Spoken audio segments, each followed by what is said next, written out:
Okay, so hi everyone. I think I'm audible and visible. So please confirm me yes or no. So if I'm audible and visible to all of you. Okay, so everyone, good morning. Good morning, everyone. Yeah. Okay, so let's start with the class. So I believe we all are aware about the agenda. So yesterday we were talking about basically MCP, and we all have done a setup. So the code base which I have shared with all of you, and same code base is available even inside your dashboard. We'll try to understand that particular code base because to understand that particular code base, we have to do a couple of like installation and couple of setups. So we'll try to understand that how we can do all of those setups in our system and what in all component that we have inside the MCPs. So how we can configure each and every component. So shall we start, guys? Everyone? Yeah.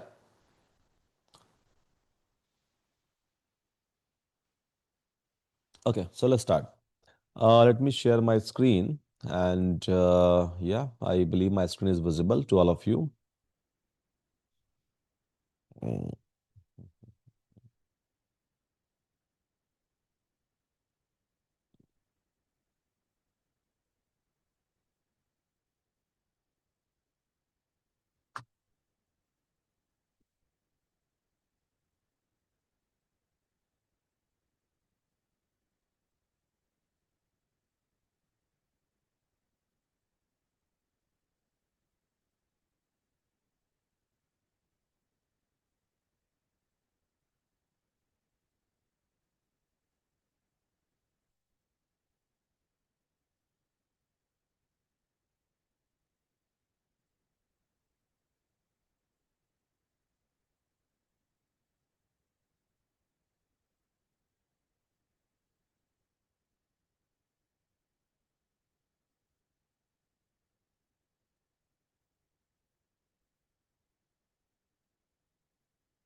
Okay, so fine, everyone. So what we have done and what we were trying to perform in my yesterday's class is that we were trying to create. Let me open up my eraser.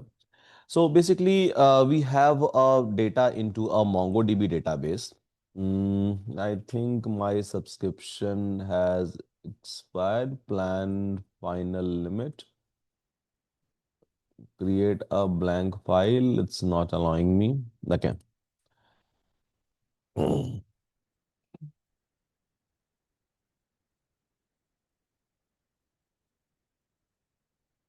Okay, so basically, what we are like trying to achieve over here is that we have basically a data into a MongoDB.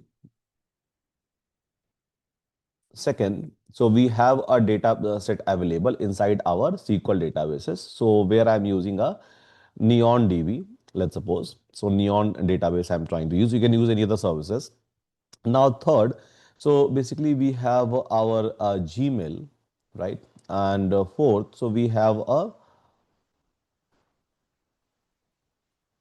calendar, and then we have fifth entity, Google Sheet. So we have basically these five entities, and we have to expose these five entities to LLMs, right? This is what we were talking about in case of MCPs, and yeah, so we all have done MCP code configuration inside our system, and many of us have already tested it, and it's basically up and running. Now, how you will be able to do a setup one by one, one by one, one by one for all of these entities. And if you are able to do a setup for all of these entities, now tomorrow, if you have a requirement to do a setup of any other entities, you will be able to do it in the exact similar manner. So in a step-by-step manner, we'll do a setup for a MongoDB and SQL and Gmail and Calendar and a Google Sheet. Each and everything one by one, one by one. And then we'll go back to our code and then we'll try to understand that what kind of a function we have implemented. And yeah, so I have implemented like 4 or 5 functions in each and every segments. And if you would like to add more and more function in the same segment, so that your MCPs will be more and more powerful, you can do that, because this is what we do in case of MCPs. So if there is a requirement from the client that even give me this service, or even try to expose this service to the entire universe, we can do that. We can do that in a modular way, and we can try to add more MCPs over there, or we can try to add more tool for my MCPs. Technically, this is what, and this is how MCPs are going to work in general. Now, so first of all, let's talk about a MongoDB. So as we all know that MongoDB is basically a NoSQL based databases. So where you will be able to store a data in a form of document, right? In a form of document, you will be able to store the data set, and you might have used it multiple times. Again, so MongoDB Atlas is providing you a complete online cluster, so where you can go and you can try to create a cluster, and then you will be able to store a data as per your use. And now to create a cluster, so maybe you can try to go to this particular link. So just go to Google and try to search for, or maybe I have pinged you the link, right? So it will be asking you for a sign in, and just do a sign in with the Google, right? No need to do a sign up or all those process. So just do a sign in with the Google, and you will be able to log in immediately. And after login, so you can start creating a cluster, which is pretty much easy. It's not very difficult, and they allows you to create a free cluster as well. So don't have to pay, or you don't have to even add a card over there. It's very, very simple, by the way. So here, anyone guys who is not aware about how to create a cluster in MongoDB? Yeah, anyone?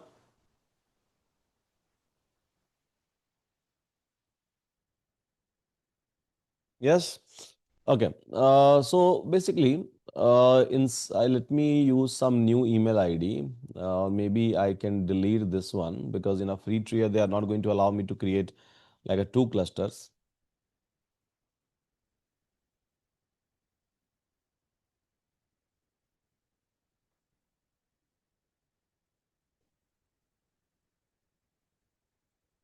Okay. So just log in first of all, everyone. Yeah. Just try to log in. Yeah, I will not be able to create two clusters in a free tier basically. So I'll have to add my card or use my official account for that one. Just try to log in first of all. Log in, and then I'm going to show you how to create a cluster inside a MongoDB.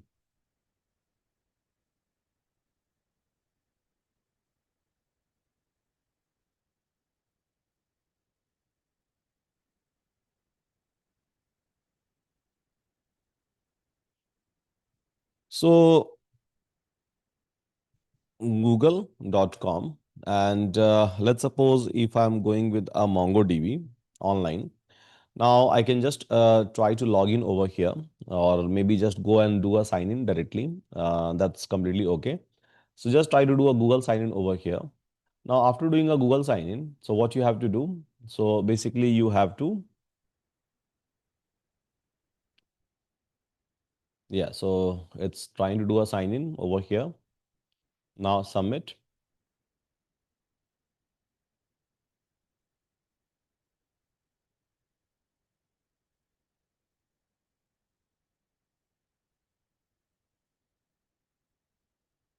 Fine. So primary goal and all this basic informations and forms they are going to give you. So maybe you can try to fill all of those forms. Just fill with some random data. That's okay. Now you will come to this particular screen. This is a very first screen, so where you can come and you can try to create a cluster. So basically, machine you will be able to create machine of your own choice. In case of MongoDB, you can select for the free tier, so that they are not going to charge you anything, and then you can try to give a cluster name. Now in which cloud platform you would like to create a cluster, so AWS, GCP, or Azure. In every like a cloud platform, they are giving you a free tier, right? They are giving you a free tier. So simple, I'm going to select AWS. Doesn't matter which one I'm going to select, because it's a MongoDB managed things. I am not managing any of these things. So I can simply go and I can try to create a cluster. That's the whole idea that I have. So simple guys, come over here and then select your cloud tier, right? Always select free, otherwise in a next step they're going to ask you to add a card if you're going to select a paid one. So just try to select a free one, which is more than enough for any kind of experimentation, or even to build a MVPs, because they're giving you enough storage, they are giving you a shared RAM, they are giving you a shared virtual core CPU. If you are looking for a dedicated one, then you can go for a dedicated one. But yeah, in that case, basically that is not required for this MVP's kind of a project, or you can say a POC kind of a project. So it's required basically for a production. Yeah, done everyone. So just go to this one and then create a cluster. So I have used my new email ID to create a same thing. So yeah, done. Cluster creation.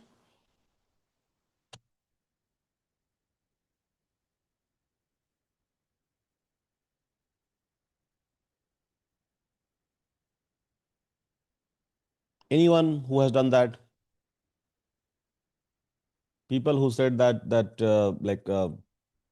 are not aware about a cluster creation.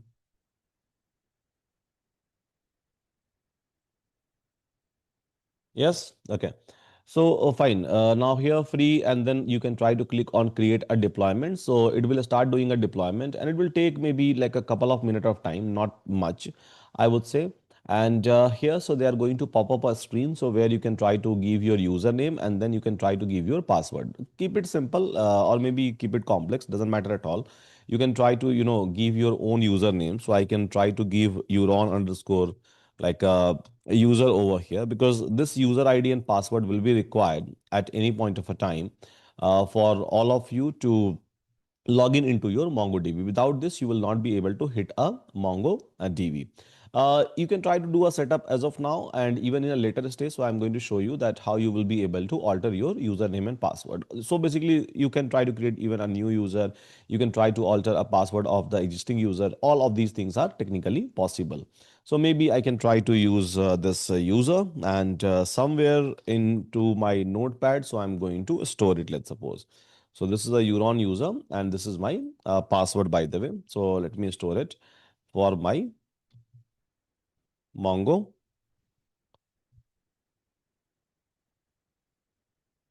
MongoDB. As simple as that. Yeah. Now, so once I'm going to store this one somewhere. So again, this requirement is done. Now after that, basically, so we can try to close this entire interface directly. So we don't want this interface. It's completely fine. And just wait for your cluster to be up and running. So it will take some time. So like I said, so it is going to take maybe like a couple of minutes of time for you. And in a couple of minutes, so it will be up and running. So it is refreshing, and yeah, so project zero overview.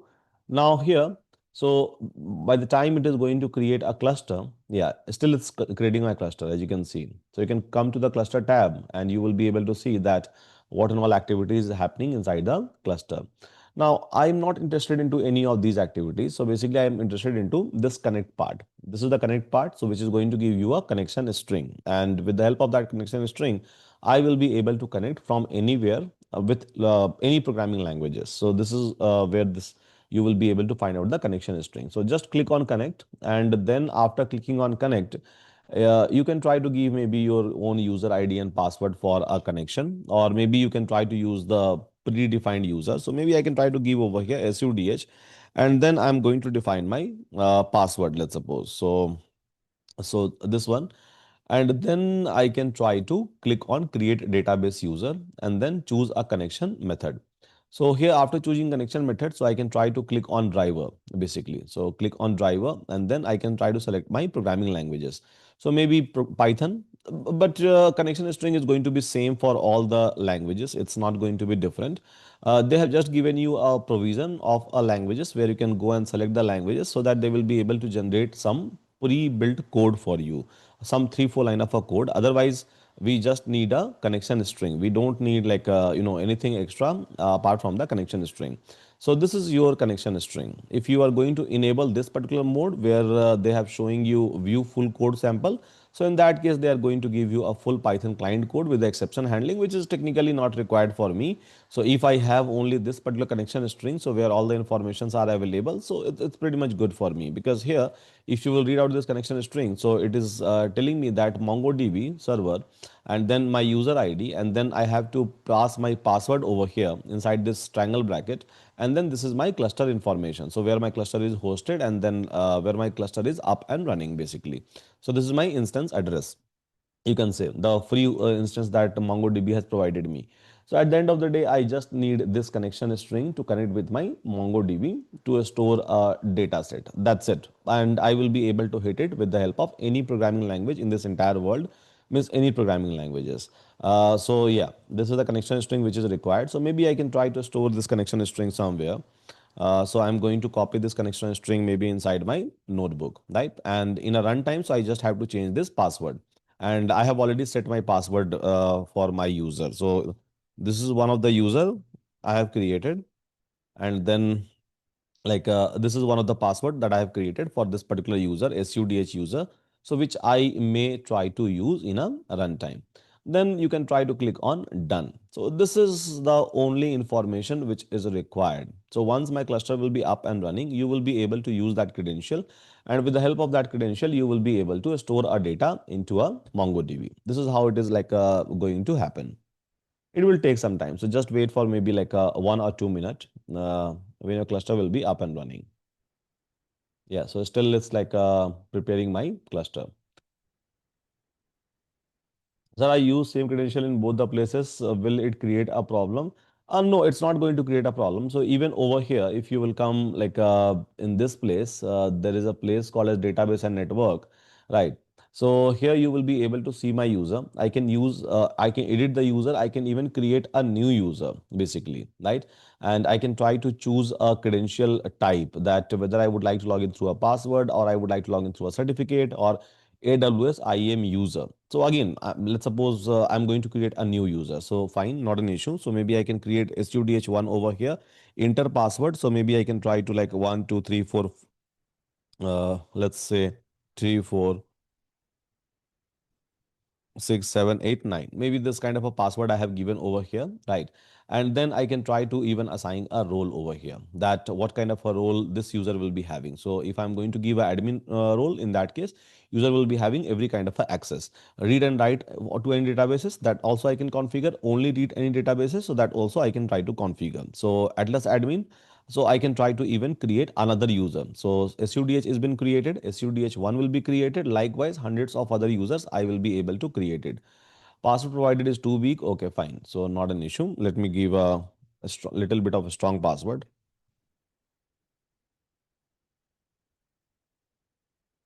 Fine. So as you can see, I'm able to create a multiple user. Now, even this user is having admin access. Even this user is having admin access. I can use any of this credential to log in into my MongoDB.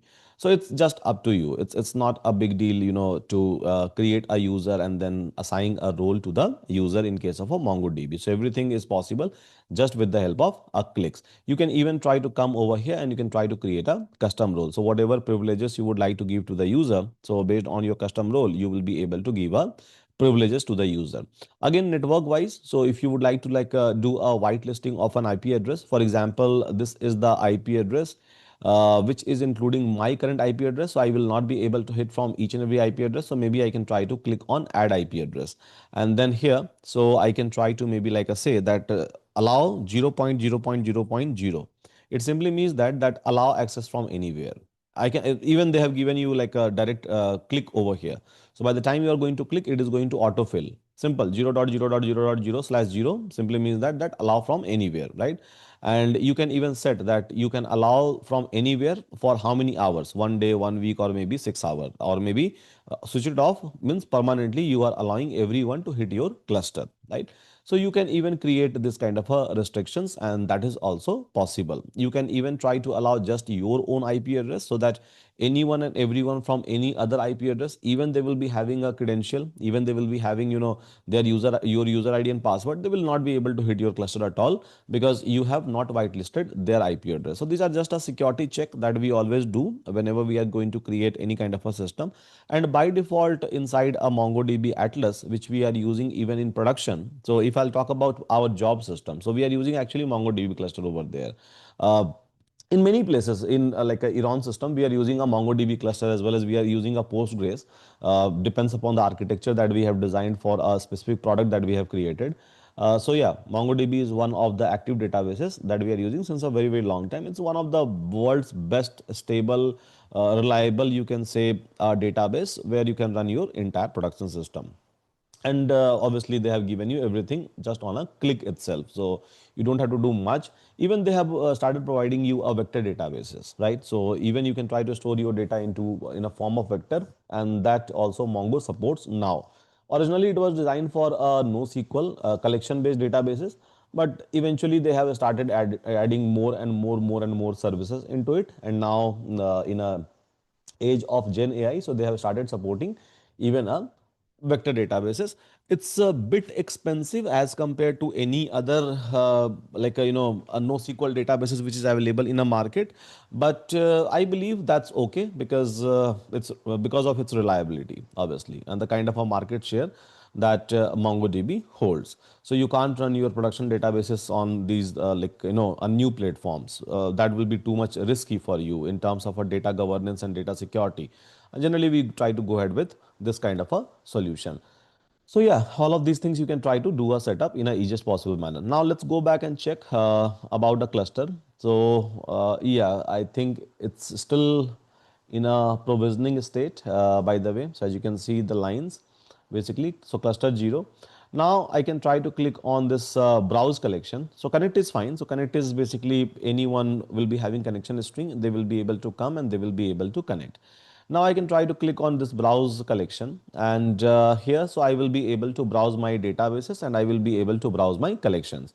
So by default, there will be like some data which is already available, right? Simple and Flix, basically like a databases. Inside that we have these like collections which is available, and I can come and I can try to browse it over here. Yeah, I can come and I can try to browse it over here, which is good, which is like pretty much good for our experimentation. So I'll try to ask my MCPs that okay fine, so try to give me all the collections and all the database, it will be able to give me, and plus I can ask for the data. So some sample data is already available, so for your practice, so you don't have to load a data in case of in this one. By the way, if you would like to load it, you can do that as well. Yeah, like I said, so they have started providing you a vector search as well. So as you can see, search and vector search, this option they have added newly. This option was actually originally it was not available, so recently they have like added this particular options.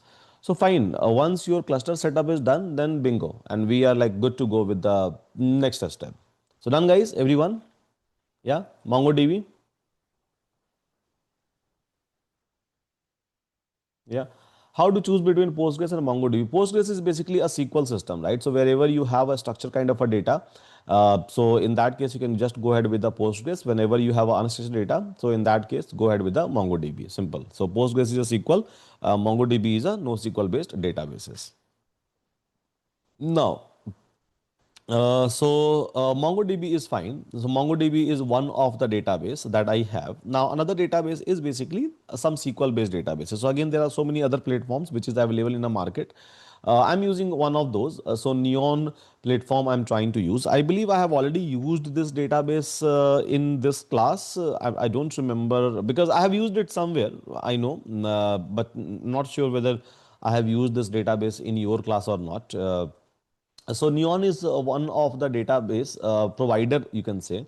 So where you will be able to configure your SQL DB. So technically a Postgres DB you will be able to configure, which is a SQL DB, where you can try to store data into some of the tables and views and all SQL kind of operation you all will be able to run in a easiest possible manner. And again, they are providing you a free instances, so no need to pay, no need to add a card even. You can come over here and you can try to use it directly, and that is the reason so we are choosing these databases. Now these databases again plays a crucial role because when I will be teaching you a project which is very soon going to start, I think within like a 2 week of time we are going to start with the project, right? Over there I will be using everything. I will be using like a database configuration, writing lots of APIs over there, using even a GPUs, and we are going to use even a Kubernetes, we are going to use even a Docker instances over there in some of the project. Apart from that, so we'll be using even a login monitoring for that. Prometheus, Grafana, we are going to do a setup for that one.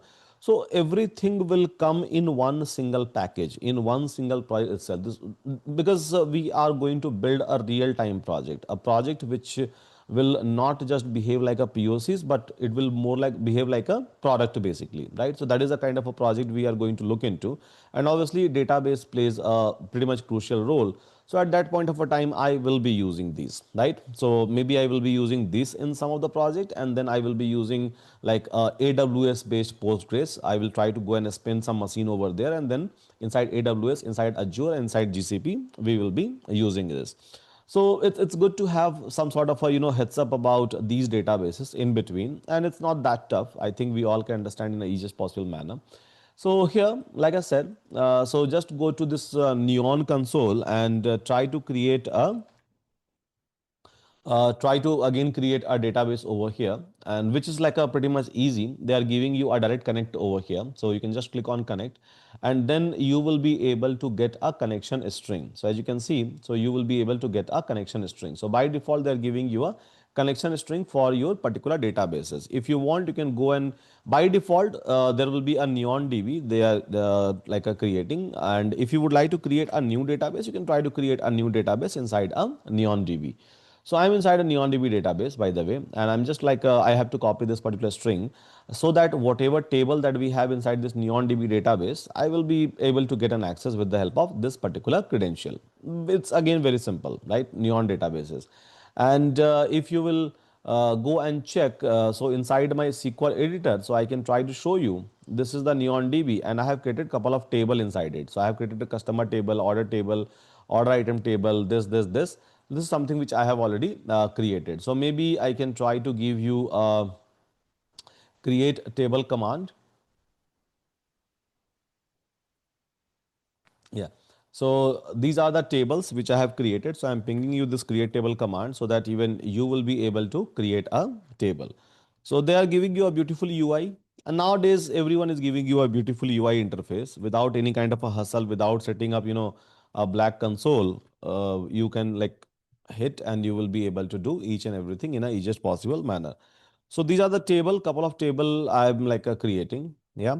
And then after that, so you can start inserting basically a data inside this table one by one, one by one, one by one.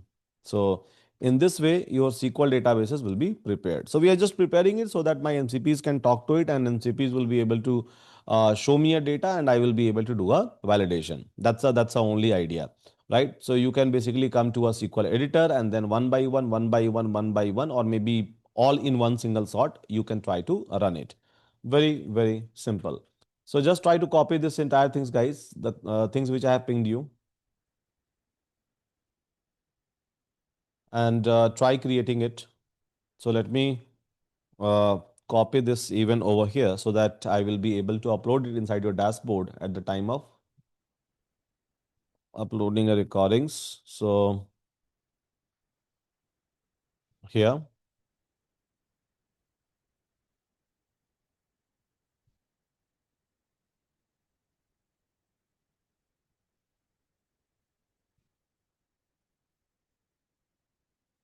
so create tables inside any database.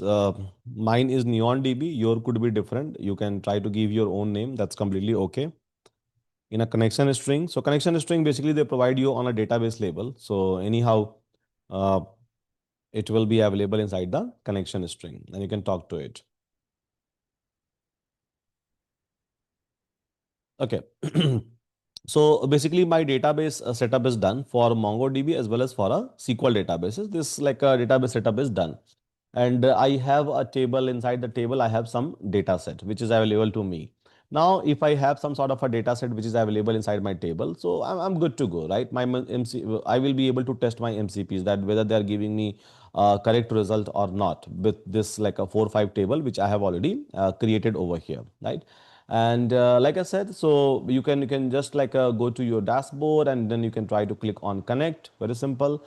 Select your databases because they are providing you a connection string on a database label. So just copy it, and by default they're attaching a key.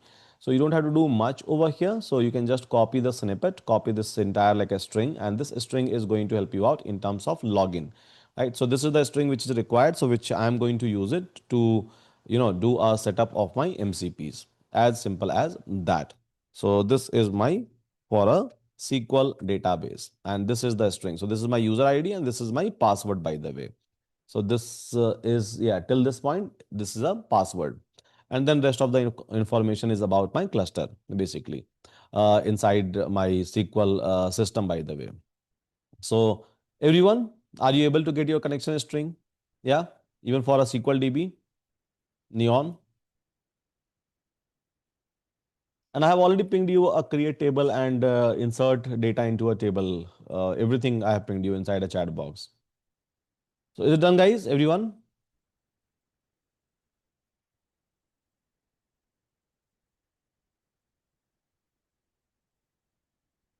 Yes, I'm just waiting for the confirmation from every one of you.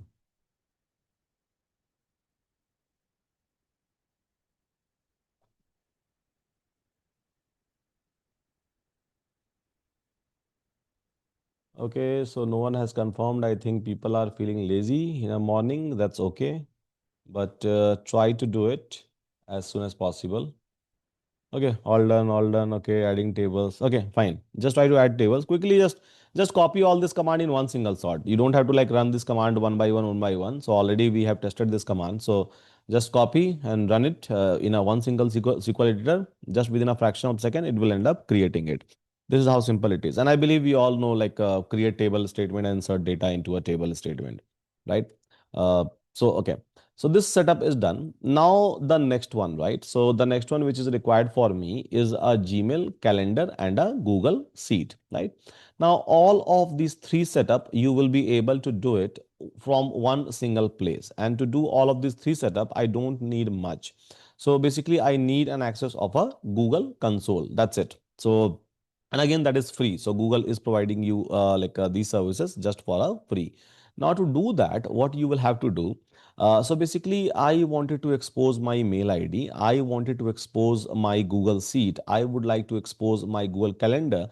Or Google is providing you a multiple other services as well. As you can see, right? They are providing your Drive, YouTube, Gemini, Maps, Search, Calendar, many more things, right? Many more things they are providing you.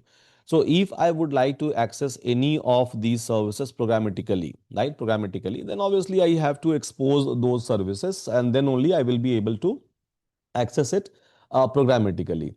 Now, keeping that in a mind, what you have to do. So, let's suppose this account I would like to access. So, whatever Gmail account you have, right? Whatever Gmail account you have, so just do one thing.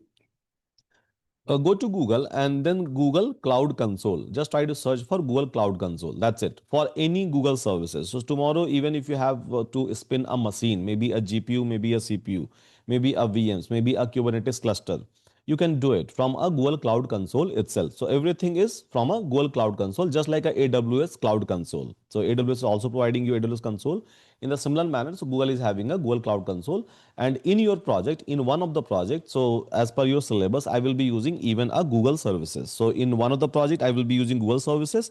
In one of the project, I will be using Azure services. In one of the project, I will be using a AWS services, because these are the three major market player. And majority of time, if you are going to join an industry, so you will end up using these three, majorly AWS, but yeah, these three, because these three are the major player. Then other things you will end up using. So simple, search for Google Cloud Console. You can create an account just for free, right, with the same email ID. Same email ID, no, not a different one.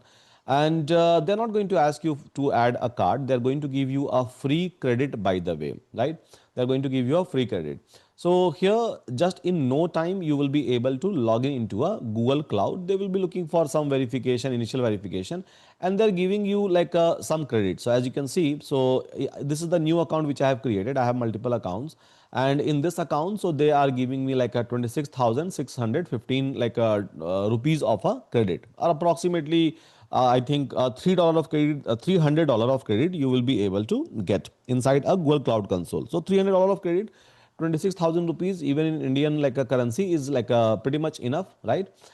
Pretty much enough. And just by like a clicking on like a couple of steps, you will be able to simply log in, and then you will be able to create the account. So just go ahead and go to the Google Cloud Console and create your account, guys. And this account, we all need it even for a future. Asking for a payment verification, do it then, do it. They're giving you a $300 of credit. So once you are going to exhaust this credit, then only they are going to charge you from your like a card that you are going to add or payment method that you are going to add. Before that, they're not going to charge you. So don't use our services beyond that. Maybe go and create a new account. Yeah. So just do it, guys, quickly in 2 minutes of time. So that I will be able to expose my Gmail, I will be able to expose my calendar, I will be able to expose any other Google services going forward. They provide you even a beautiful Vertex AI, so which is basically been used for entire, I would say, machine learning, like a model training, hosting, everything. And Vertex AI is very, very popular, like a tool among everyone, I would say. Plus, BigQuery table they're going to give you. Plus, so many like API services for all kind of a AI job, computer vision job. I've been using like their computer vision APIs since a very, very long time. I think since inception of their computer vision API in some of my project, I have been using it. Need to log in with the same account which I have a Gmail account, right? Obviously, yes. Then only you will be able to expose. Otherwise, you will not be able to expose. So whatever Gmail account that you have, so just try to expose. Just try to log in with the log in into a Google Cloud Console. It's very simple, couple of steps. Just try to add, and they're giving you a lot of credit. So don't worry for 6 months. I think 6 months or 3 months. I don't remember correctly, but yeah, they're giving you enough credit for like a particular tenure. 3 months, okay. So for 3 months, I think yeah, they're giving you like a credit.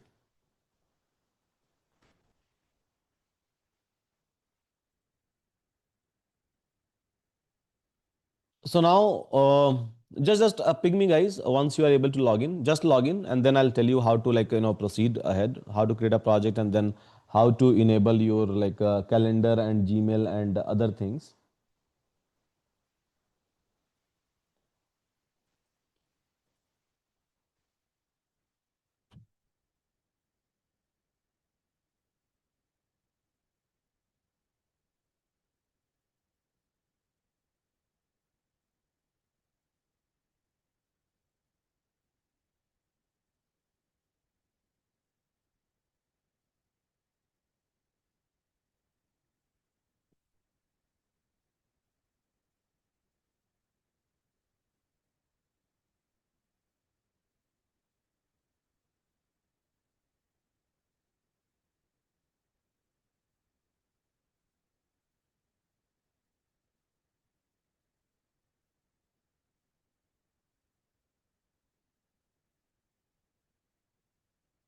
Okay, so is it done, guys? Anyone? I'm just waiting for you, for all of you. Yeah, so Dhruv is saying that okay, it's done. What about others, guys? Please respond and do it quickly. Just log in. After that, so I'm going to show you the steps because we have a couple of steps after that, and you need my assistance over there.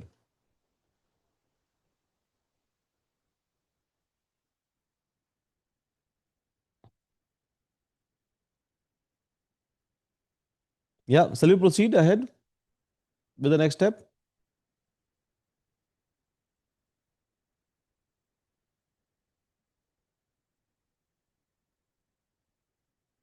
Okay, so it is saying done. Okay. So fine, I'm proceeding ahead. So just like those who have not done that, those who have not logged in, so you can just like watch over here. They'll be saying yes. Also wanted to know what after 3 months if we deploy with the live system. Obviously, you have to pay. Very simple. So after 3 months, you have to pay. None of the cloud services are free basically, and it should not be free, right? Because it takes a lot of cost to spin a machine. So yeah. Santanu is saying your payment method require you to make a one-time payment, 1,000 rupees prepayment. No. You don't have to go for the prepayment or anything. Just verify your card. It will deduct 2 rupees and then again within 24 hours. So it will like credit 2 rupees inside your account. No need to make any kind of a payment. Not at all. They are giving you enough credit, which is require, which is like more than enough. After verification, this message is coming. I don't think so. No, means they are giving for a testing purpose. Yeah, I mean like 26,000 credit is you can use it for, I will say, more than testing purpose. Maybe you can run your production system for 1 2 month with this with the limited users. So if you have, let's suppose, 100 200 users, right, and if you have built some product, so for 100 200 user, I think this much credit you can run an entire production system in that, for that many number of users. Yeah, and again, depends upon what services you are using. So it's not like a thumb rule basically, because charges will be different for all the different services. If you are spinning a big machine, then maybe you will end up burning this amount in 1 2 days only. Possibility possible. For me, deducted 2 rupees. Yeah, it will deduct just 2 rupees. After that, we will migrate. I mean, like, how many times we will migrate? If you're running a production system, you can't do that. Right. Yeah, if you're building a MVPs, then obviously, like, you can do it. But in case of production system, we can't migrate. That's the reason. So we carefully choose all the services, because once setup is done, you can't, keep on jumping from one cloud to another cloud. We are doing our main project in GCP. Yeah. So one main project in GCP, one in Azure, and one in AWS. Plus, yesterday, like a couple of you have requested. I have seen in a new batch which we have launched, right? The new generative AI 2.0 batch. So people have asked me to discuss about even a WhatsApp URI API. So let's see how it goes. So we'll try to discuss that. So that is basically based out of AWS. We are using AWS stack. So we'll try to give you that project as well. So we'll try to discuss. And again, so that project backend is completely developed in a Node.js. So we'll try to talk in that language itself. Means I'll give you a complete overview so that anyone and everyone who would like to do the setup of that project and they would like to build it, they can build it on their own. Okay, so fine. Once this is done, right, you can try to go to like a cloud. This is a screen that you will be able to see, and then you can try to click on this project part. Yeah, project part. So as of now, I have created a couple of projects, but here, so you will be able to see a option called as new project. So just click on new project first of all, and then try to give a project name. Yeah, any project name of your choice you can try to give. So maybe I can try to give a Euron underscore SUDH underscore project. So maybe this is the name which I have given to this particular project, and then you can try to click on like create. So name has an invalid character. Okay, fine. Let me remove it. So you're on show the project. Okay. Now you can try to click on creating a project. So it is going to create a project for you. And as you can see, it is still creating, right? So once this project will be created, so I will go into this particular project. So likewise, you can try to create as many project as possible, and you will be able to perform a project specific task in case of GCP. Yeah. So Google Cloud basically. So let's suppose this is a new project which I have created just now for all of you. So I'll click on this particular project, and here this project has changed. Now I have to do what? So I have to expose my Gmail, I have to expose my calendar, and I have to expose my Google Sheet. Now to do that, so you have to first of all enable from your Google Cloud Console. How? So maybe you can come over here, you can try to search for a Gmail. Yeah.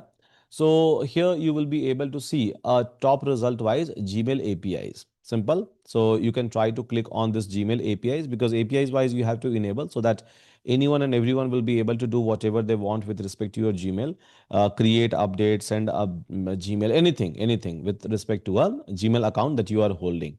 Simple. Go ahead, search for a Gmail APIs, and once you are going to search for the Gmail APIs, so here by default it will be disabled for you. So as you can see, it is asking me to enable it, right?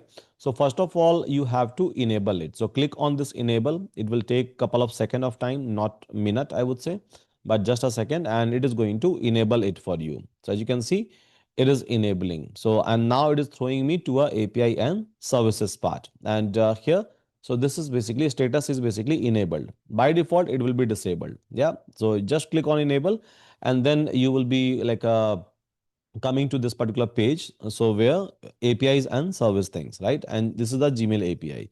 Now, similarly, so you can try to search for basically this calendar, Calender, calendar services.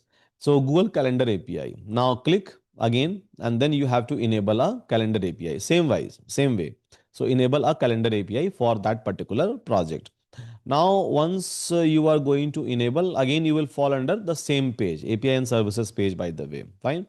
Now here, so what you have to do, so you have to create a credential, right? You have to create a credential so that, you will be able to log in, by the way.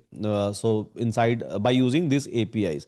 So maybe you can try to create your credentials over here, and after creating a credentials, so you can use that particular credential. So are you able to enable it, guys? Everyone? Yeah.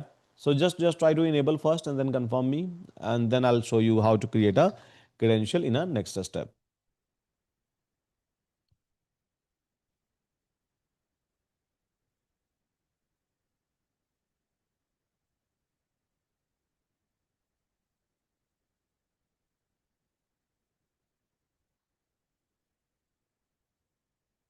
Yes, just enable. You don't have to do anything, like just click on the enable and then it will be like done. Yeah. And then you will fall under the same page. So you will be coming inside this APIs and services page itself. And you can directly even from here, so you can try to search for API and services, as you can see, right? API and services, and you can go to that particular page even directly, and then you will be able to, so as you can see, I have enabled two things, right? Gmail APIs and Google Calendar APIs. Now there are so many other things which is available inside this particular project. I can try to enable even those things as well. That is like a possible, by the way. Yeah, that is basically possible. So two things I have enabled, not other things basically I have enabled. Now I have to create a credentials and URL so that I can log in from any other services or log in programmatically over here. To do that, so you can try to see over here OAuth consent screen, right? So this is you can just follow with my cursor, right? So OAuth consent screen. Just try to click on this OAuth consent screen, and by default there won't be anything that you will see. Yeah, by default there won't be anything that you will see. So what you can do, so maybe you can try to like click on this get started. Yeah, get started, and then you can try to give your app name. So any app name you can try to give. So maybe like I'm creating an app for a test, right? Test Euron app name I have given. Use a support email address. So try to give a same email address as a support email address over here, right? Simple. Then you can try to click on next basically, and then audience. So audience is internal or audience is external. So audience internal means only available to the user within your organization. So let's suppose we have an email ID with Euron.1, right? So basically that's a org email ID. So Euron.1 is a org email ID. Your gmail.com is not a org email ID, by the way. It's a generic one, right? But even we are using Gmail services inside a Euron. But yeah, so we have basically org email ID, and likewise other organization will be using Gmail services with the org. So some people uses Gmail, some people uses Outlook, some people uses like something different, some Joho email services. So we are using Google email services, and we have a org. But yeah, that is not applicable here. So you have to choose basically what external, right? So available to any test user and Google account, this one. Now you can try to click on this next basically, and contact information. So maybe you can try to like give the same email ID that you are using, or any email ID for a support. So I'm going to give a same email ID over here. Now click on next. Yeah, I agree, nothing much, then continue, and then you have to click on create. So this is the only steps, guys, we have to follow uh, at the time of creation of app. So is it done, everyone? Yeah. So this is step number one that you have to follow. Now in this way, what we are trying to do, so we are trying to create a application inside a project. So first of all, we have a project. Now inside that project, so we are trying to do what? So we are trying to basically create a application. Fine, simple. So we are trying to create a application. Now once you will end up doing that, right? Once you will end up doing that. So let me go back. Let me go to the project.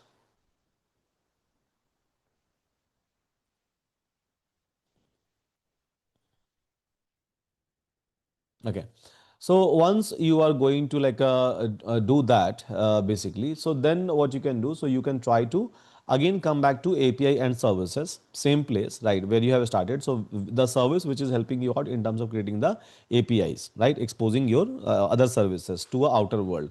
You can come to a part called as credential. So API and services, again come back to a credential, click on this credential part, and then from here, so you can try to click on create credential. Simple. So here is a plus button that you will be able to see now. So create credential wise, what kind of a create credential? So API key or OAuth client ID, uh, or maybe like this one. So maybe you can try to go with any of these service account, OAuth client ID, or maybe a API key.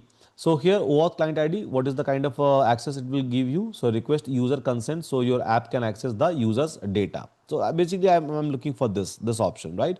So here I will try to select that application type. So application type is always try to select a desktop app over here. Yeah, desktop app for local testing, or if you are like deploying your application, then in that case try to select a web application. So if you are doing a local testing, in that case desktop, otherwise web application you have to select. Otherwise Android, if you are using Android, iOS, if you are using iOS, if you are building a Chrome extension plugin, then in that case go ahead with the Chrome extension.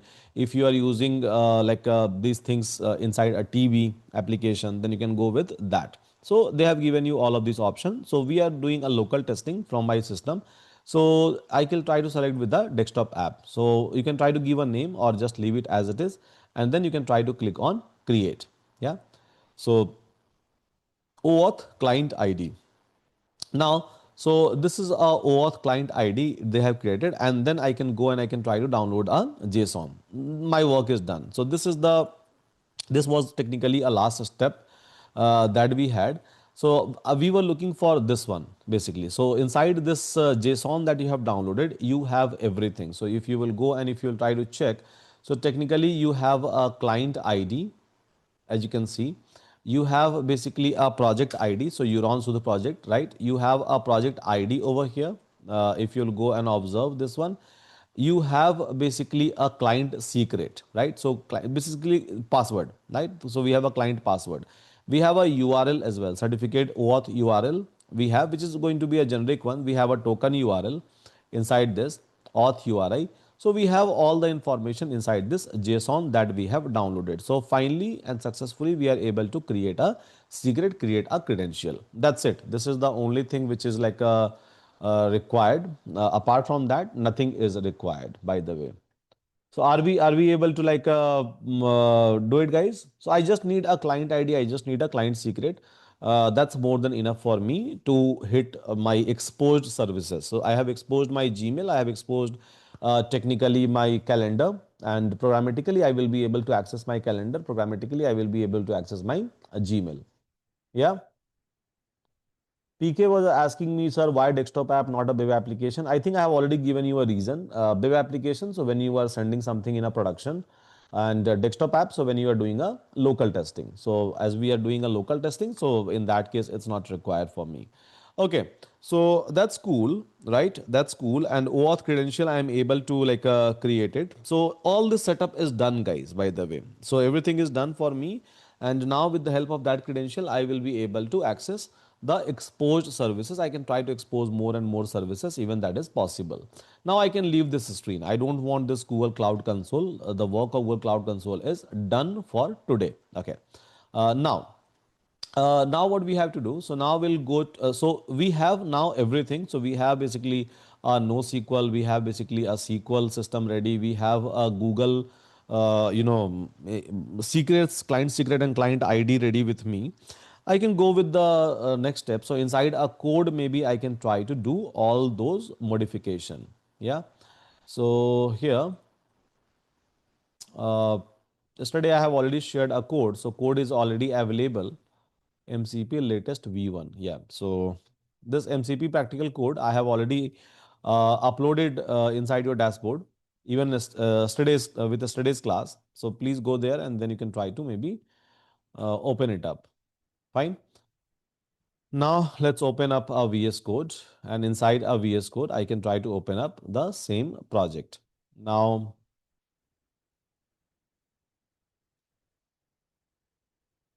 Okay, so just open up the same project. Now, so this project is already available, right, inside my dashboard. Now we have to do a couple of configuration over here, so that I will be able to access each and every system for which I have done the setup. So here, as you can see, so we are doing a setup for a Google. Here you can see we are doing a setup for my SQL, and then here you can see we are doing a setup for a MongoDB. And setup wise, we are not doing anything, whatever information which is available to us so far. So we are just trying to use the exact same information. For example, Google, right? So here you have to replace this client ID by your client ID. Just now we have downloaded, right? Just now we have downloaded our client ID.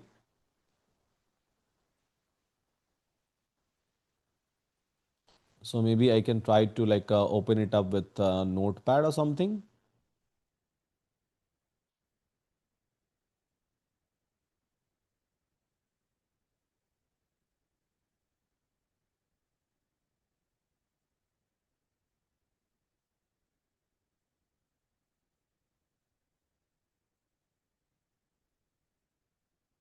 Okay. So we have those information, right? So our client ID, so my client ID is available to me, the selected one, simple, right?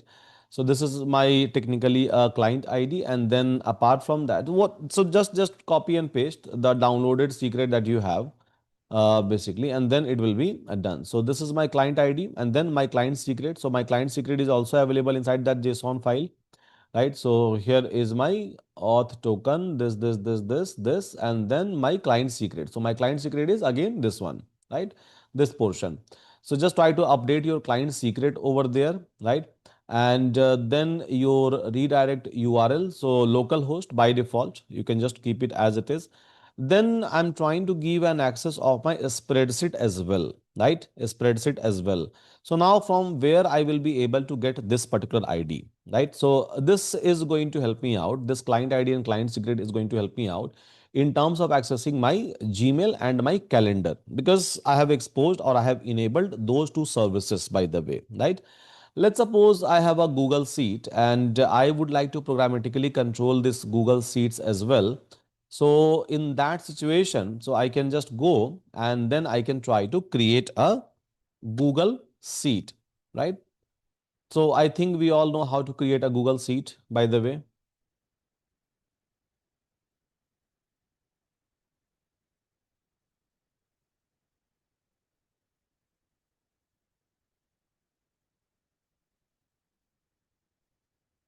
Am I audible, everyone? I think I'm facing some issues with respect to connectivity.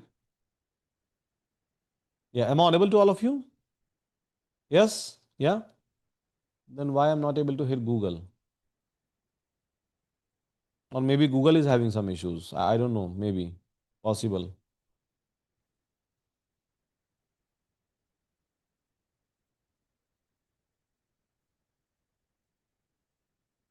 Okay, so just a minute. I think there is some packet drops in between.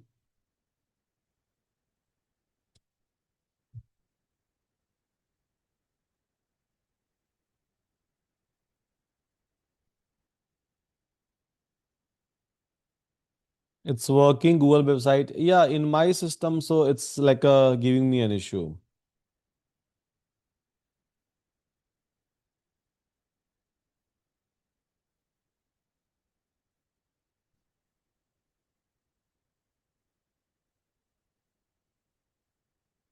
Maybe for a couple of minutes it will give me an issue. After that, it will be fine.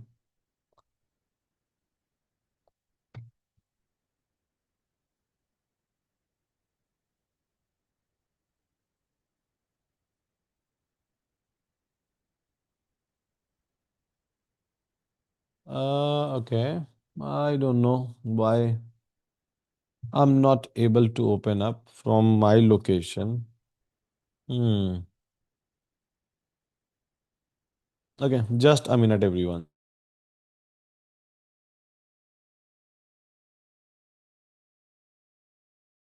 Okay, so it's back. So yeah, it's working. Um, Fine. So here, basically, we are trying to do a setup for like each and everything. Now, So we have to give an access of our spreadsheet as well. So I think we all know how to create a Google Sheet. We can go here and then we can try to create a sheet, basically. Sheet from here, or maybe directly search for the Google Sheet. And I can just click on plus, I will be able to create a Google Sheet. Now, whenever Google is trying to create a Google Sheet, by default, just look into the URL part in between slash d and edit. So always in between slash d and edit. So this is the unique ID to a sheet Google used to provide. So whenever you are creating a Google Sheet and you just need this particular one, basically. So if you have like this one, so you will be able to access a Google Sheet programmatically. So this is what we can do. So we are like going to copy this particular portion of a Google Sheet, and then I can try to keep it inside my credentials or inside my configuration.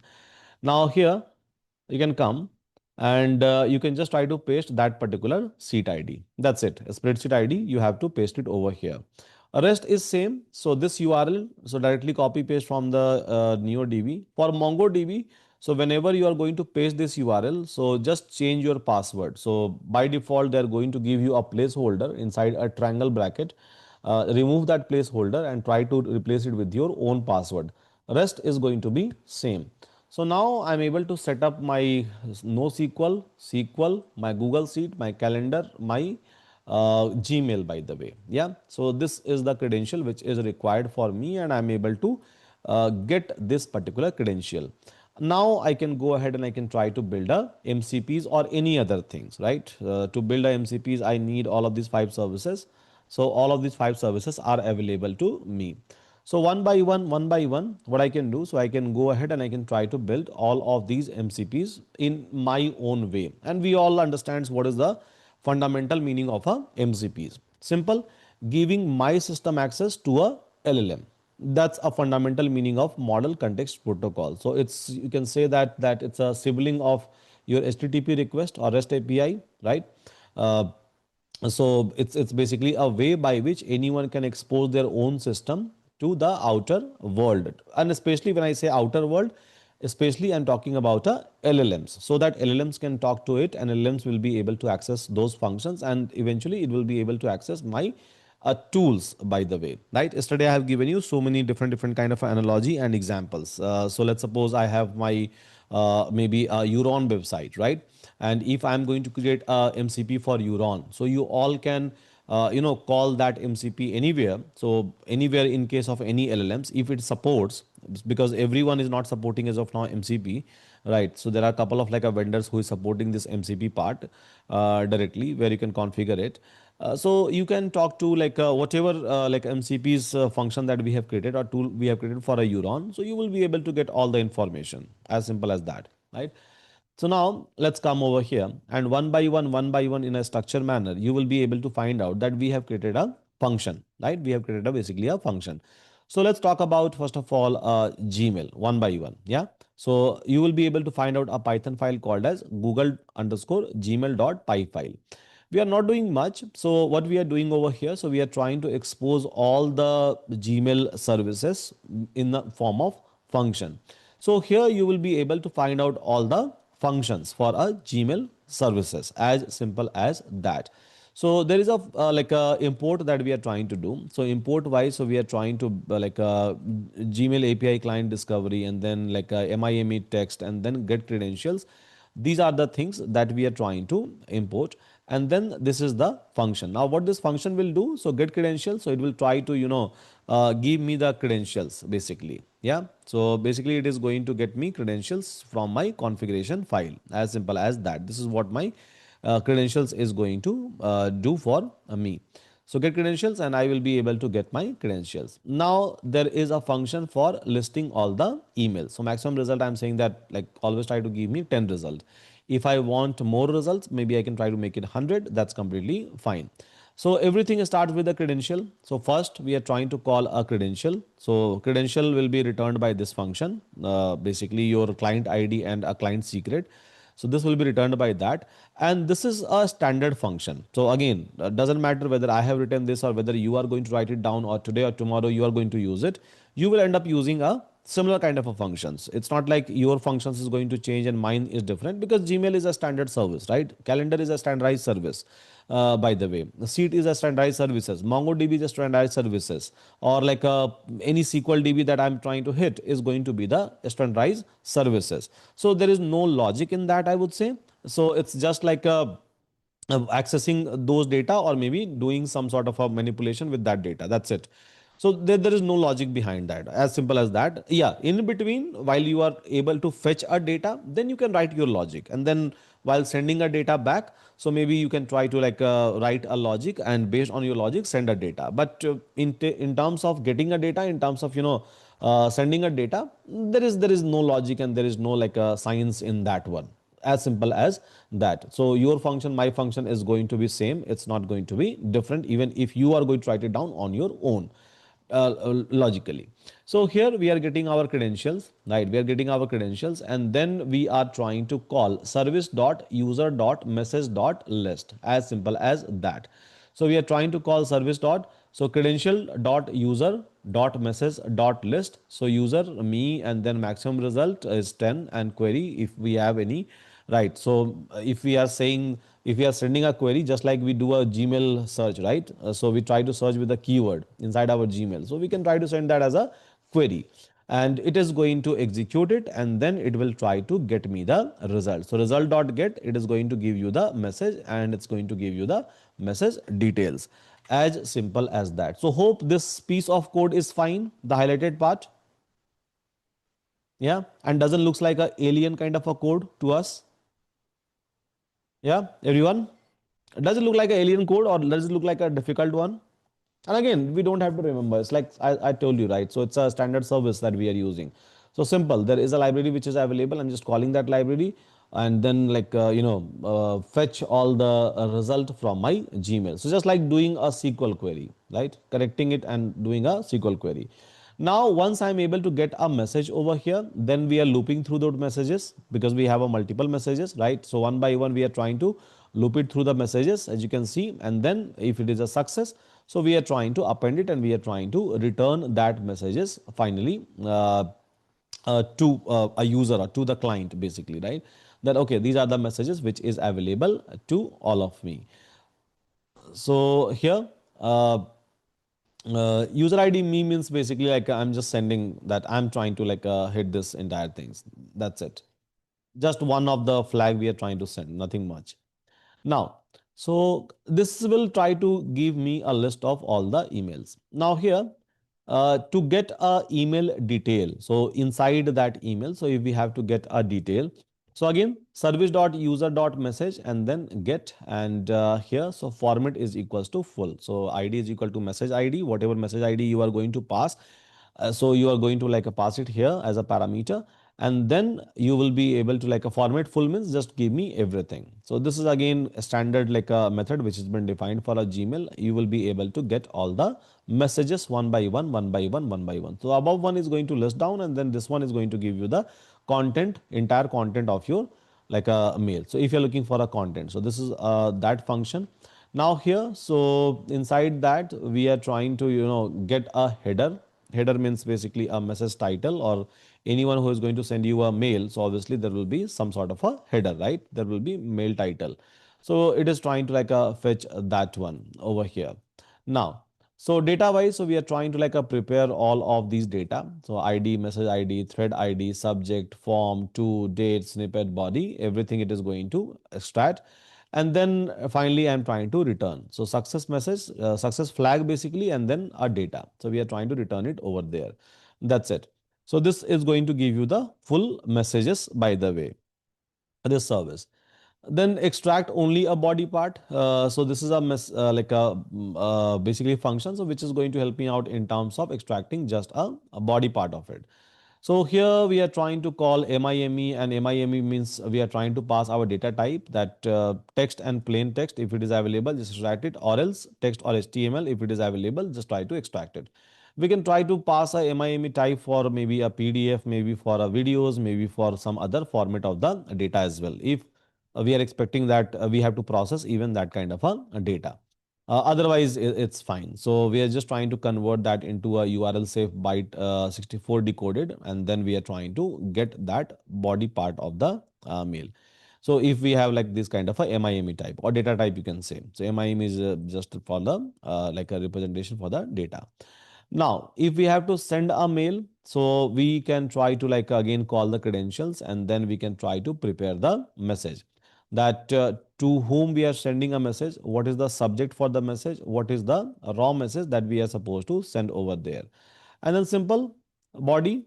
So user ID me, raw body and execute. So it is going to send a particular message to the particular user. So this is for sending a messages. Again, easy kind of a things and a standard like a piece of the code.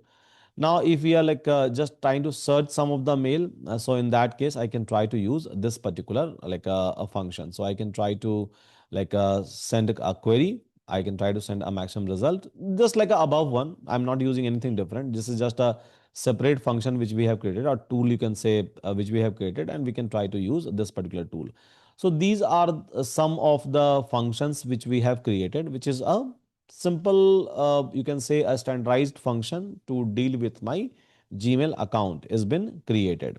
Now, once I have these functions, so then I can try to use this function. I can try to export this function to the outer world, which eventually I'm going to do. So this is all about my Gmail, by the way. Now let's look into the calendar part. Yeah. Similarly, so just like a Gmail, so we are going to use a standardized services for a calendar. So first credential. So access the credentials, by the way. Yeah. And then list all the calendar events, whatever calendar events that you have. So calendar ID is primary. Primary means yours, basically. So the configuration that you have done. So for that, we are trying to access it. So by default, your calendar ID is going to be primary by default, right? If you're trying to access someone else calendar ID, then you have to put that calendar ID. But if you're trying to access your own, in that case, it's going to be basically primary. Maximum result, so 10 time minute, so it's fine, nothing. Now here we are trying to call our credentials and then we are trying to basically check a time zone because time zone is something which matters a lot, right? So we are going to check a time zone and then after checking a time zone, so we are trying to call this particular method, which is again the standard one, service.event.list. So just try to list all the event basically. So calendar ID for this particular calendar, time minute and maximum result, and then single event true, order wise, start time, execute. So this is going to pull all the event result, or you can say it is going to list down all the events. So once it is going to list down all the events, so we are just trying to go through all the events one by one, one by one, one by one, and on an event basis, we are trying to return the details of my meetings basically from my calendar, that what is the status, email, location, date, time, start time, end time. So whatever entities which will be available inside the calendars, we are trying to access that particular part. This is one piece of the function. Now, if we have to create the event, right? If we have to send a calendar invite just by chatting, so in that case, I can try to use this one. So for that, we have to like give a summary, we have to give a description, we have to give a start time, we have to give a end time, and then only I will be able to create an event. As simple as that. So here, service.event.insert. This is again a inbuilt function which is available. So we are just trying to call that one, and then we are trying to give a calendar ID and then event body. So event body we are trying to send, which is coming from the like event data. So again, it is like going to give you a success if it is able to create a calendar invite for me. This is one of the function. Now, if we have to update some existing event, in that case, first of all, fetch the event, right? So get the event first of all, and then we have written the if else kind of a condition. So get the summary, and then after that, do some sort of a validation, and then after that, so do some sort of a manipulation, and then update it. So again, you are just trying to like use a create kind of a things over here, and you are just sending a new body inside that one. So in this manner, we'll be able to update the particular event. Now, if we have to delete some of the events, so for delete some event, fetch it and then just like a service.event.delete. So this is again an inbuilt function which is available. So give a calendar ID, give a event ID, and then it will be able to delete the particular event. So this is what this piece of code is trying to perform. Now, get a event. So just fetch a event data. So here, so service.event.get calendar ID and event ID, and then it is going to return all the event detail, same as the above one. So where we were like trying to use it just for the creation purposes. So these are the functions which we have created with respect to the calendar. If you have to create more function, if you would like to do more manipulation, you can do it on your like own. Now, so Gmail is fine, calendar is fine. Then there is a Google Sheet, right? There is a Google Sheet. So here in case of a Google Sheet, again, read sheet data is a function, right? So service dot spreadsheet and then get. So get and then spreadsheet ID and then range name. So from where to where you would like to read it, and you will be able to read a sheet over here. It is going to return you that. Now write a data to a sheet. So again, sheet dot, so first of all, service dot spreadsheet and then sheet dot value dot update. So inside this sheet, whatever value you would like to update, you can try to pass it as a body, and then it will try to update inside my particular sheet. This is a function just to write a data. Then append. So here, if I have to append into the existing one, so again, I can try to call this one. I can try to pass a body, and then it will be able to append the information. Now, if you would like to get the seat information, a metadata, by the way, of a seat, so title, seat ID, row count, column count, all those things. So here, seat info, you can try to call, and then you will be able to get this particular part. Again, like pretty much standard, like a piece of the code. So these are the function which is available with respect to the seat. Now, these are just a simple plain Pythonic function, as you can see, we have created. Nothing to do with MCPs or any other technology or any other things. It's just a plain function, right? Plain function for a Gmail, calendar, and seat we have created over here. Nothing different means literally nothing different we are trying to do over here. Uh, Simple plain function. Eventually, I'll try to like convert those entire things into an MCP server inside this particular file called as MCP server.py file by calling tools of the MCP or inbuilt library for like a tool calling inside a MCP. So is it fine, guys? Yeah. Is this three things fine?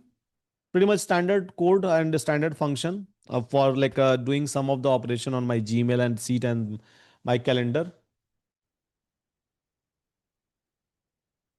Yes, everyone. Yeah. So we haven't enabled Seed API. Okay, you just go ahead and enable it. Just enable it. I think if we forgot to enable it, so just go and call the seat and then enable that one. Again, procedure is same. So you don't have to do much over here. So I'll go to my project. So this is my project, right? And then here I can try to search for a seat because credential is going to be same, right? So just go to a seat and then click on enable it. Yeah. Click on this enable. Simple. So it will be enabled and credential same client ID and client secret we are supposed to use. So we don't have to use any other different thing. Okay. So now even this one is enabled for me. Okay.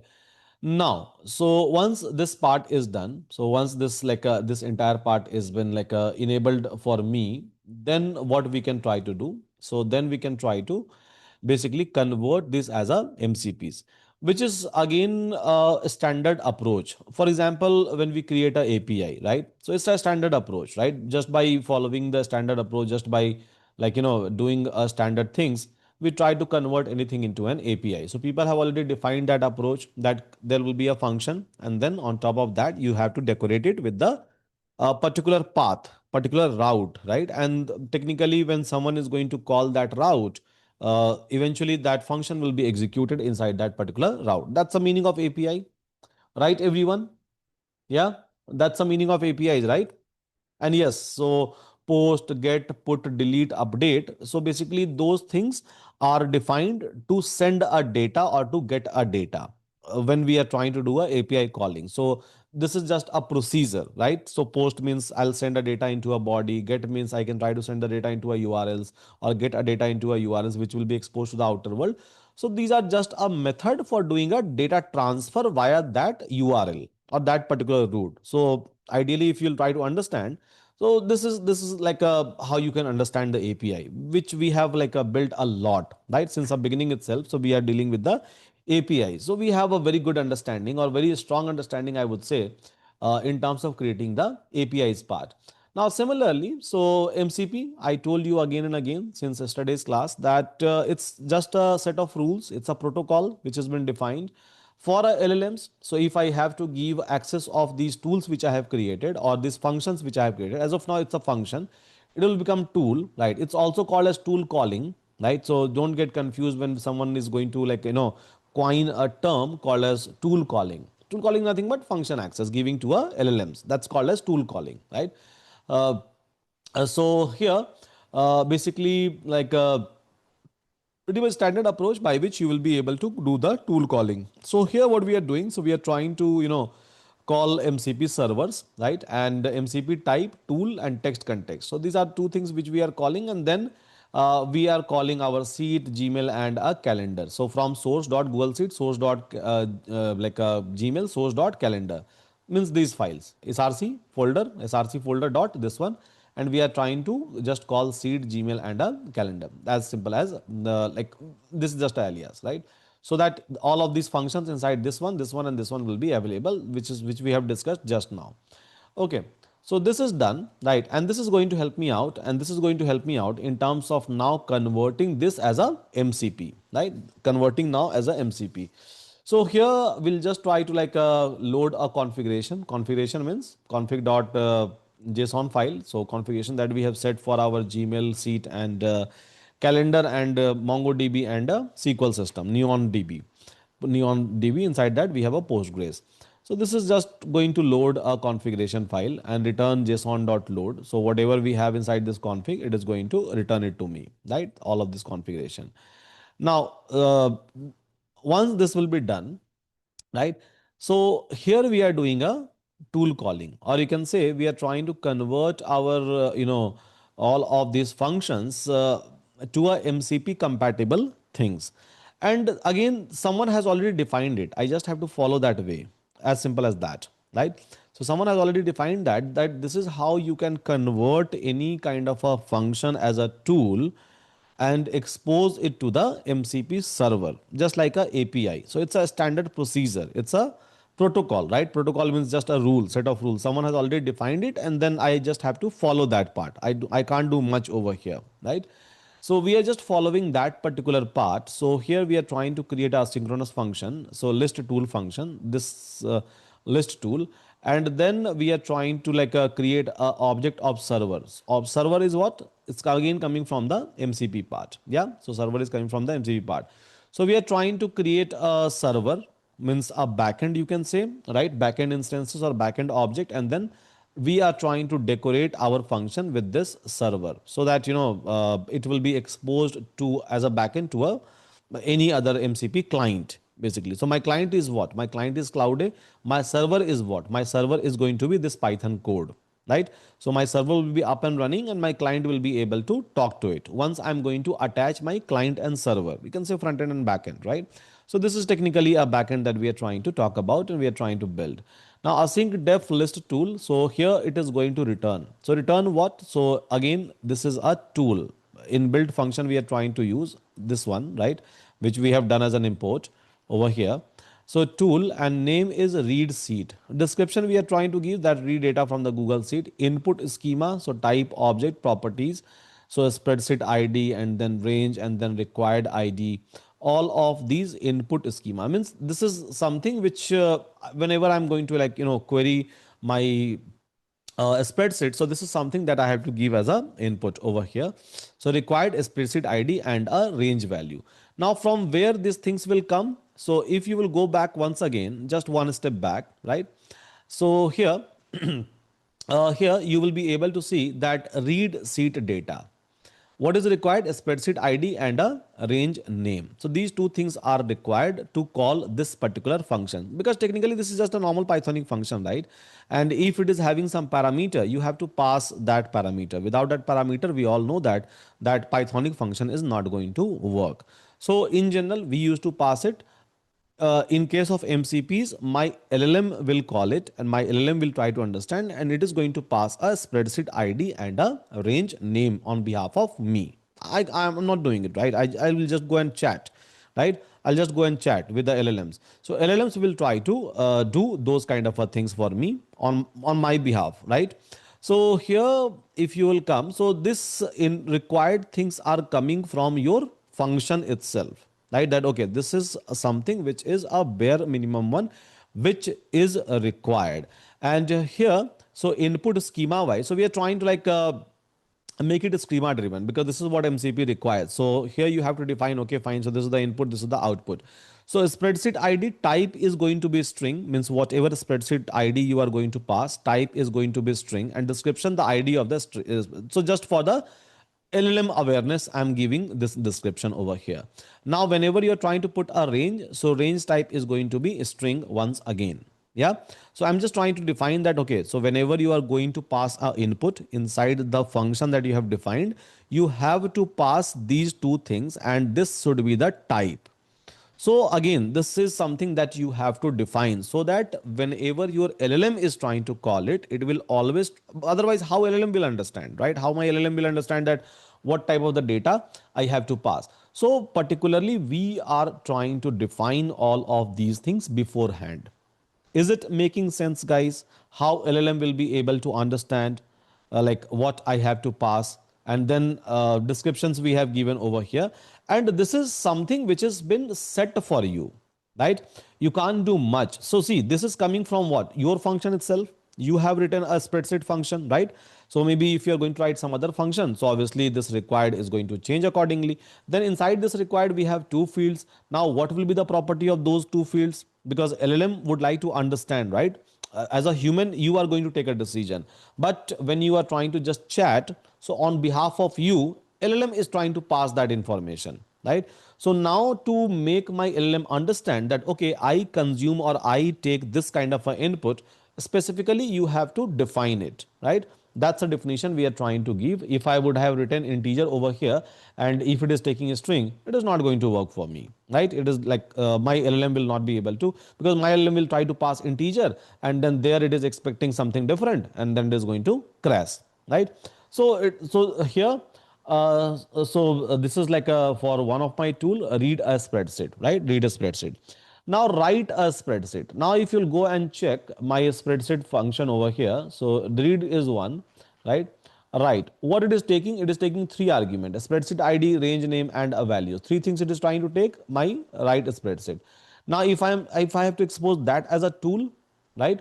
So just try to check over here. Three things is required: a spreadsheet ID, range, and values, right? And now I'm trying to define that, okay, spreadsheet ID wise, what is the type? Range wise, what is the type? Value wise, what kind of a values I will be able to pass? Simple.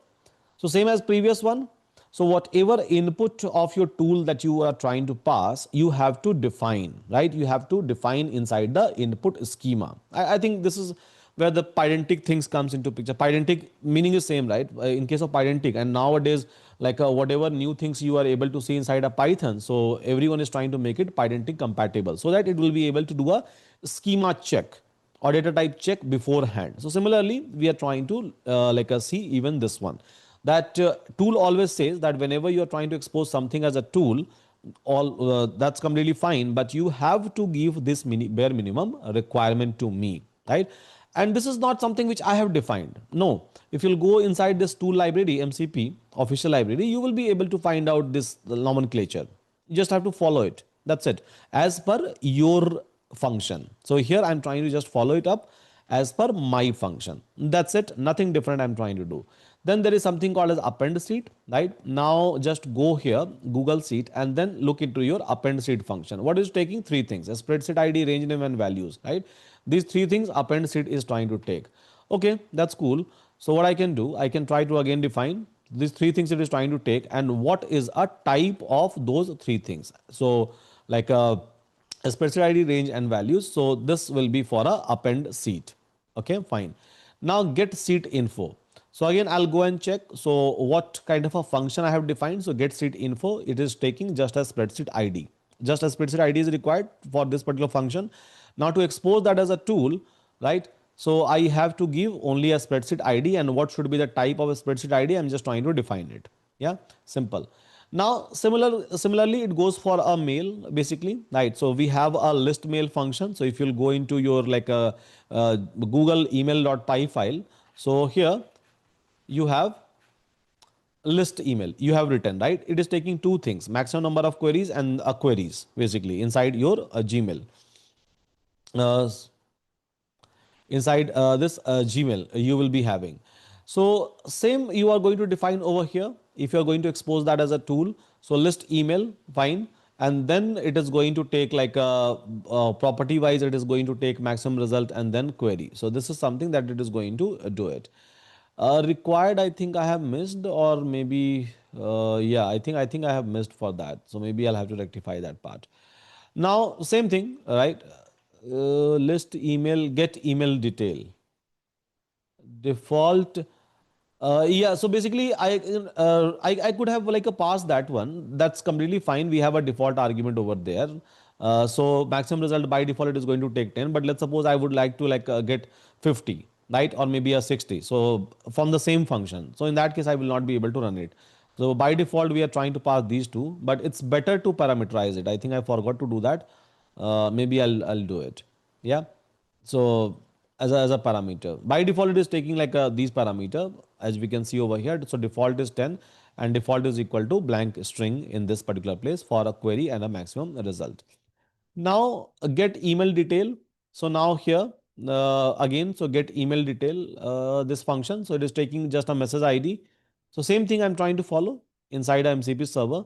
So message ID we are trying to pass and then we are able to get the tool basically. So similarly, right? So you will be able to see that everywhere I'm following a same thing. So are we doing different, guys? Can I say that after looking into these many tool calling or tool like a listing, so can I say that now I can convert or I can write a tool for any functions? I don't have to write technically, like I can just like, copy my function and then copy one of the tool sample and give as a prompt. It will be able to, create this structure for me, create this tool structure for me. Yes, it can create this tool structure for this particular thing. So these are the tool listing we have done. So all of this tool listing is been done. Now here it is going to do a main thing. This is just a tool listing that, okay, fine. So this is the input schema. This is the description. This is the name. So this is just a list of the tool I have created. List of the tool I have created. As you can see, I am using a decorator list tool with a server. So now server will know, right? My server, my backend will know that, okay, these are the list of the tool I have already created. And for these tools, this is the input that it is going to take. And this is the meaning of this like a particular tool. Okay. Now tool calling wise, right? So again, we have a synchronous function for a tool calling.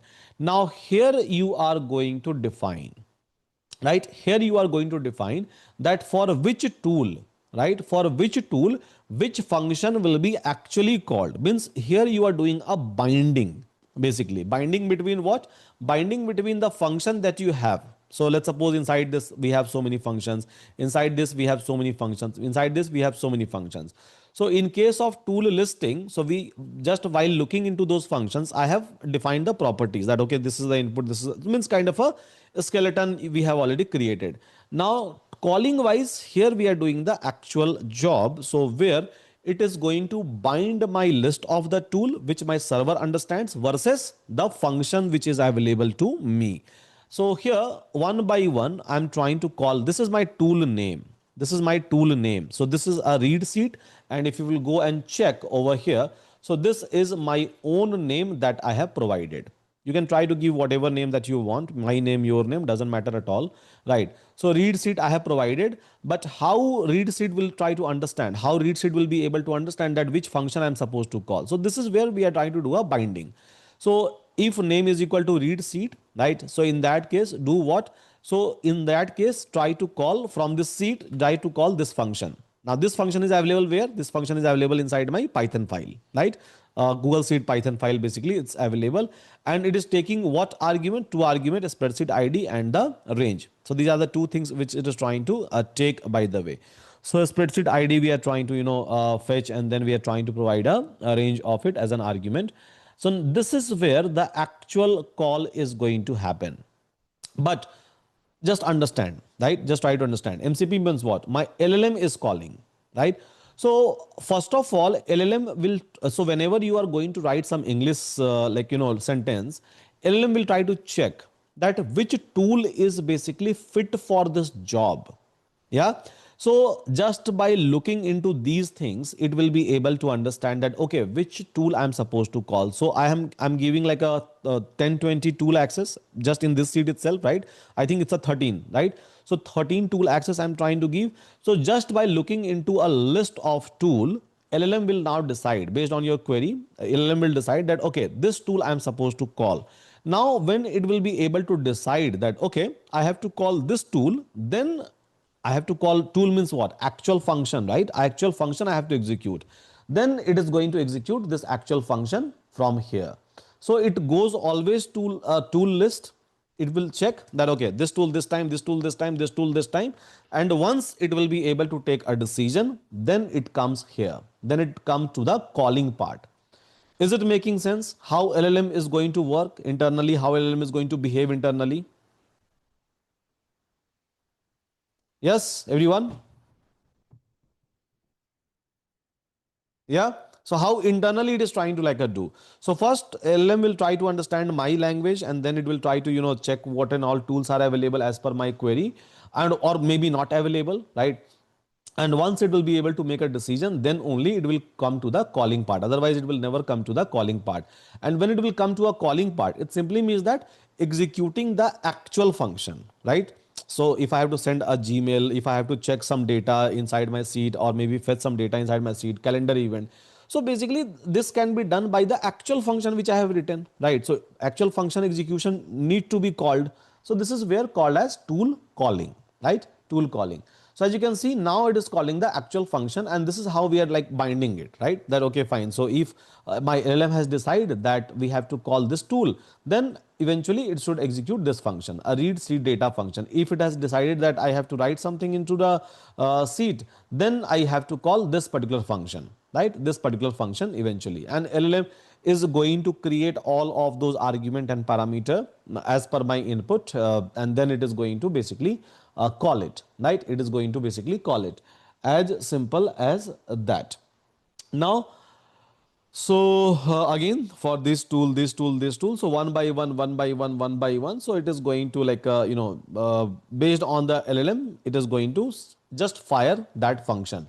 Means generally we try to call as a human being, so we try to call a function. Now my LLM will try to execute that function on their own. That is something called as tool calling. So if someone is going to ask you a question, generally like people ask you a question like, what is the mean, what do you understand by tool calling, you can explain it that way, right?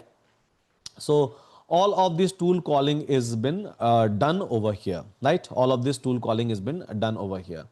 Now once that is like a done, right? Once that tool calling is done, so now I have to up my server, right? I have to execute my server, so that I will be able to uh, or my client will be able to list all the tools which is available to me, and they will be able to eventually call the function, and they will be able to do some sort of a job. So this is what we are trying to do over here now.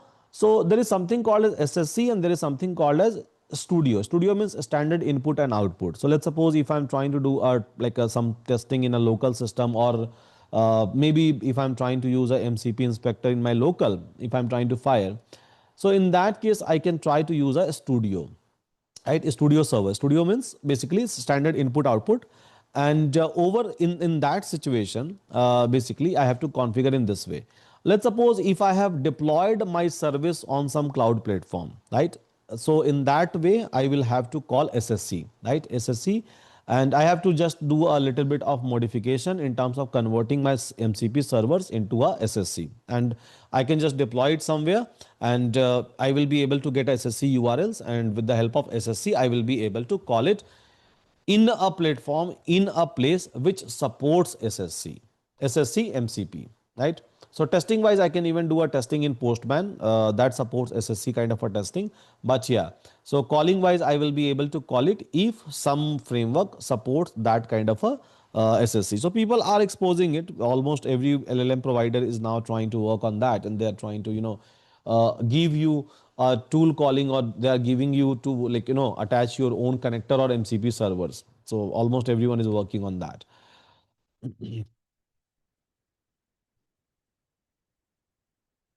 Fine. So here in a studio manner, I have to call standard input output manner. I have to call. So that's the reason I'm just trying to call a studio server, and we are saying that with studio server as a read stream and write stream. So just try to run the server read stream, write stream, and initialize option. And then here, so run what? So run this main function. So in this way, my server will be up and running. Now, once my server will be up and running, I can attach this server to my MCP client. So now to attach my server to my MCP client. So for example, I'm using Cloud as a MCP client. So Cloud has already defined that, right? So Cloud has already defined that whenever you have to attach something in me, so in that situation, right? So you can go to a developer. This is a tab. Then there is something called as edit configuration, right? Then there is something called as edit configuration. Inside that, clouded desktop configuration, right? Which is a file which is already available, and by default this file is going to be blank. That there won't be anything inside this particular file except one small JSON. So you can try to like open up this file, and then you can try to write your own JSON over here, so that my client, which is my Cloud, this is my client, right? This is my client. So my client will be able to understand that, okay, this is the MCP server that you are trying to attach. Now, so run it, and then a simple here we have basically MCP server file. So yeah, we have basically MCP server file, and all the servers code, all the backend code is available inside this particular file. So when we are trying to create a configuration file, so we are simply saying that okay, over here just try to execute this file. It's already been, just try to access this particular file, which is like a running in a backend, which is like a running in a backend, or just try to execute or just try to access this particular file which is available in my backend and which is available at this particular place, right? So here we have like a command is equal to Python. So basically it is going to help me out in terms of executing this particular Python file, because I need python.exe to execute this particular file. I need so again, if I have multiple server files, so I can just simply try to call those multiple files, and then I can try to attach it. So I can try to attach as many server as possible, as simple as that, and to my client, and I just have to update these things. I just have to keep on adding one more and one more JSON string over there. Nothing much is required. Yeah, nothing much is required over here, and system will be able to execute it automatically, and system will be able to do the same. Means it is executing this file on the go, right? It is trying to like search for this file, and then it is trying to execute this particular file on the go for me. So this is how client attachment is going to happen. So you have a client side, and then you have a server side, and all of these things are running in this particular manner. Now, so this is one of the server that we have created. Similarly, for a MongoDB, right? So for a MongoDB, so we have created a couple of functions, as you can see, list collection or list a databases, find a document, insert a document, insert many documents. So these are just a standard MongoDB functions which we have created, and then we are creating a MongoDB MCP file. Over there, we are doing nothing different. So it's the exact same thing that we are doing. So first of all, listing a tool, right? So listing all the tools, defining all the input schema for that particular function, and then tool calling. So if you will come down, you will be able to find out that we are doing a tool calling, right? So when system will be able to decide that which one to choose, then it will start doing a tool calling for me, and then eventually it will like try to call that particular tool. So list database, list connection, find document, like insert document, all of these tool automatically system will be able to call. So technically it will be able to execute a particular function. This is what I mean to say. And then finally, same thing, right? Run the server. So this is not at all like a different in a studio mode. Basically same thing, we are trying to do it with the Postgres. So we are trying to define like all the standard function that I want, right? Execute query, or like execute write, all of these things we are trying to define, and then we are trying to basically do a tool listing first of all, right? So we are trying to define all the parameters, required query, exact same manner, nothing different. and then eventually we are trying to do a tool calling. So once my LLM will be able to decide, so it will be able to call the respective tool over here.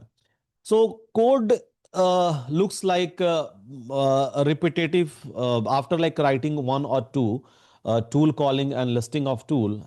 So you will be able to find out that it's kind of a repetitive things, repetitive tasks that we are doing, and anyone and everyone who are going to like ask me to perform anything, I can do it, right? This is the kind of a feeling that you will be able to get. So in total, three server file we have, right? And all of these three server file I have to update inside my cloud. If I wanted to give all of these three access, so which eventually we have done, yeah, which eventually we have done. Now, once I'm able to attach this file, so simple, I will go to a cloud and again, so to do this, you don't have to, uh, basically uh, need a paid version of a cloud. So with the free version, you will be able to do each and everything. So now here I can see that Google service, MongoDB, PostgreSDB, all of these tools are available to me. They have also given you, if I'll talk about Cloud A, even if I'll talk about Chat GPT, so they have also given you basically connectors. Now these connectors are nothing but same. Yeah, these connectors are nothing but same. So for example, if I'm going to click on like a Gmail search, right, click on continue. Now it is like going to ask me for the authorization. Now see, this is the window which has popped up, and then I can click on basically continue. Let's suppose if I'm like trying to click on my Gmail and then continue, right, and then continue. So I'm just trying to like authorize my Cloud to access my Gmail, right? To access my Gmail. Now, if I'm going to enable it, so basically it will be able to access my Gmail directly. So I can just like a click connect, and then I can even give an access to my Gmail. I can switch it on, switch it off. As per my need, I can do it. So now these connectors are nothing but the same, right? So you are trying to create your own connector. Otherwise, someone has already created a connector. You are just trying to do a login and then done. So you will start like, using it.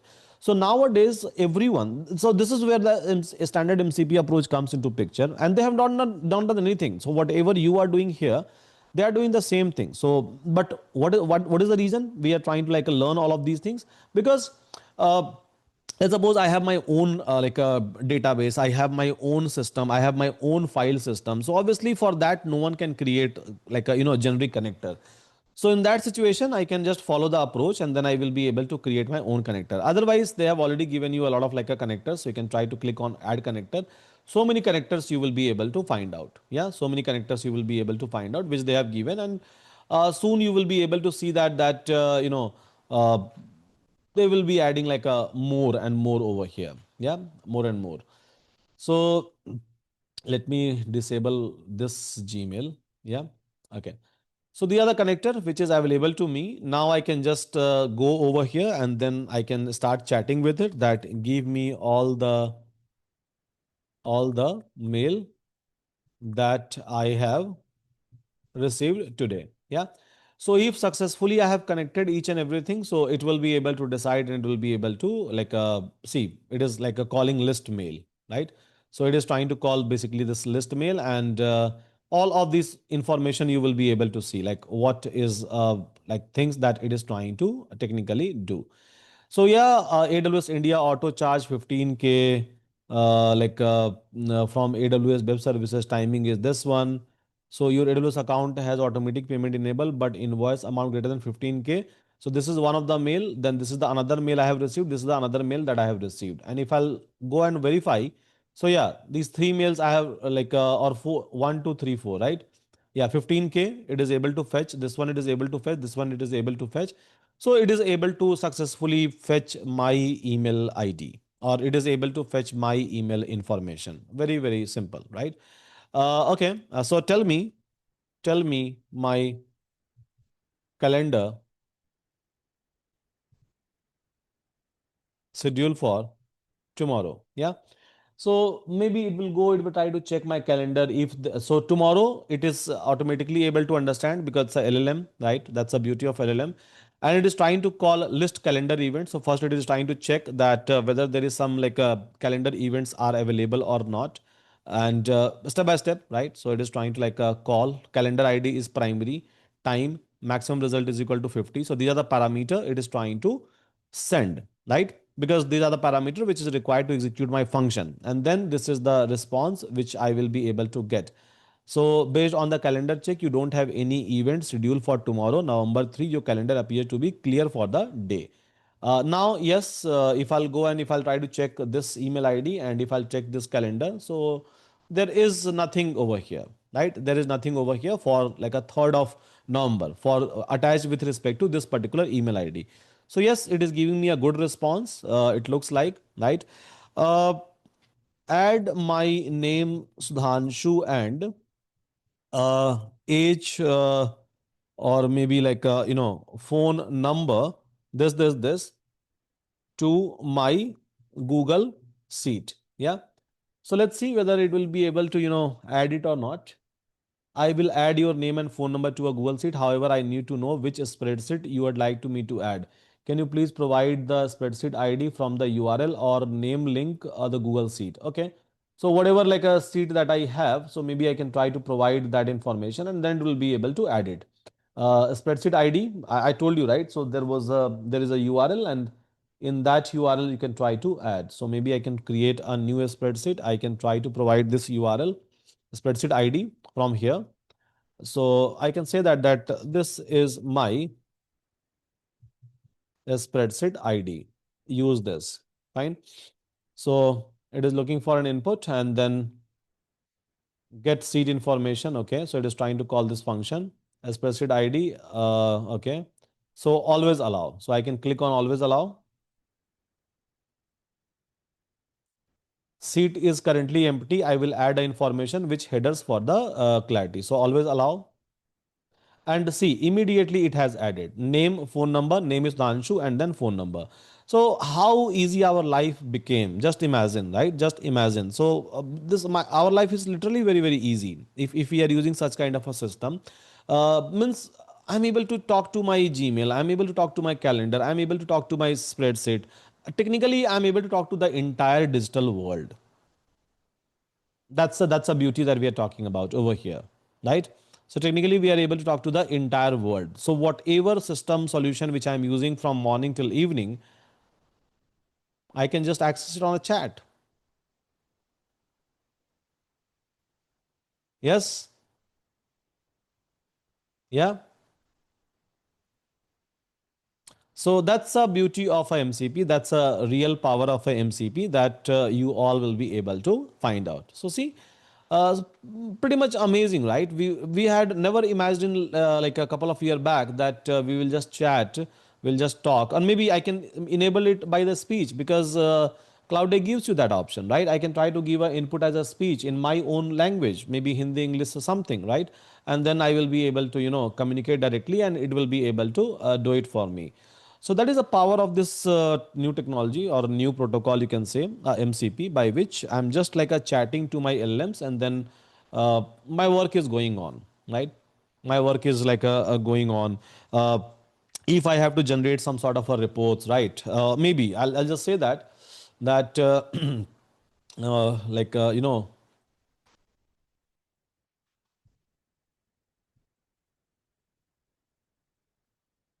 data for me.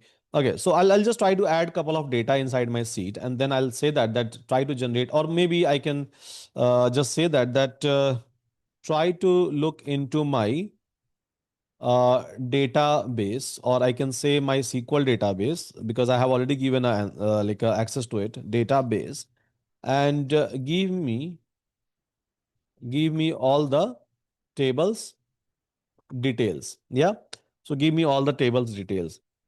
So let's see. It is like going to hit my table. So five table I have. So I have basically allow ones. Okay. So list table. So order table, table name, and like order item table I can see here.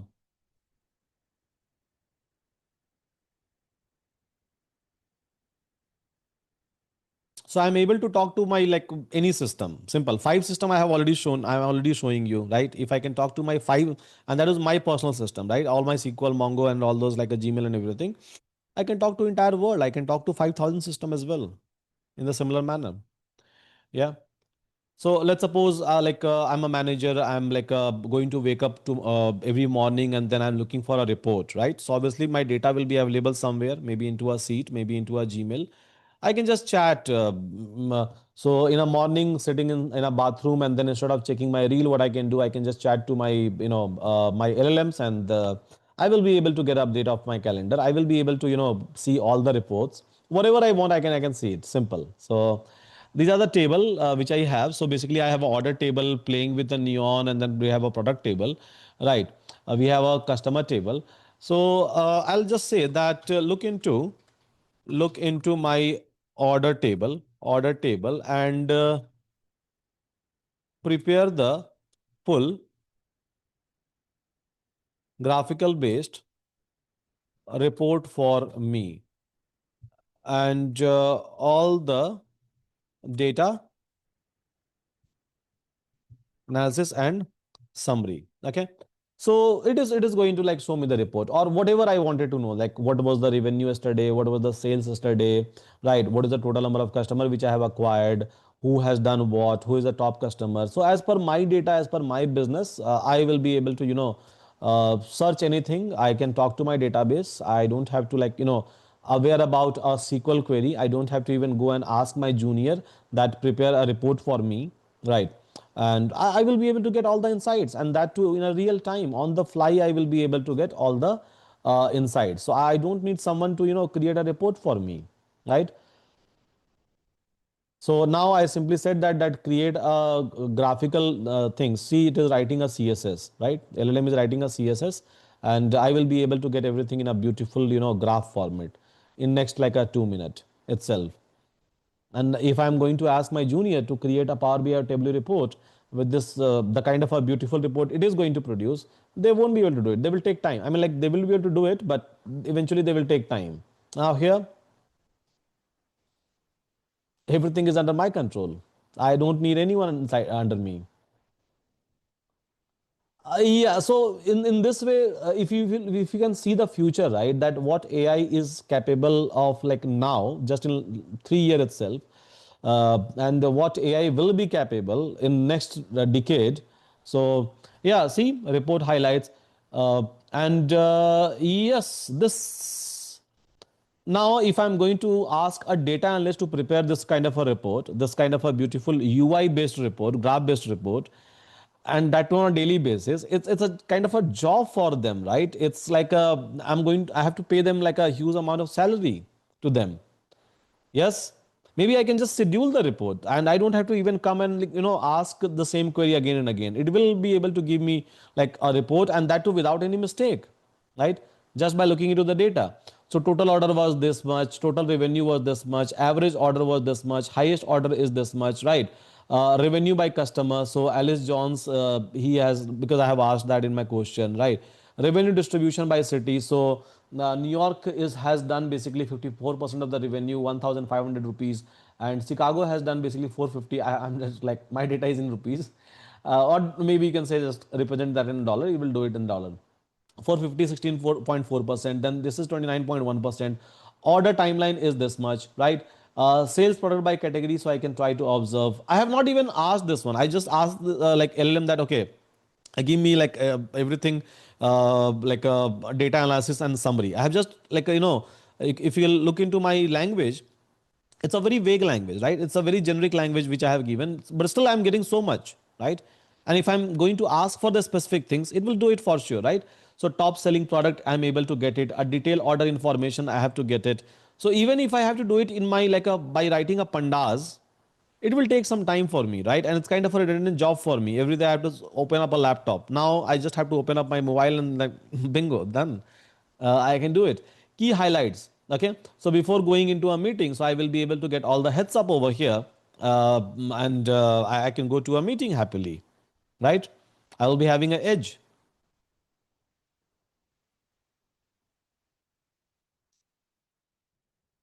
Yes.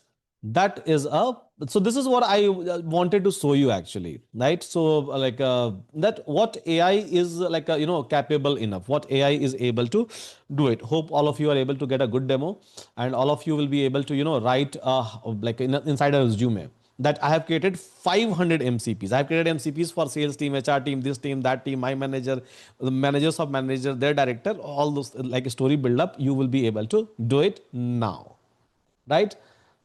Yes, guys, all of you will be able to build up a story, I believe now. Yes, that I have built 500 MCPs, right?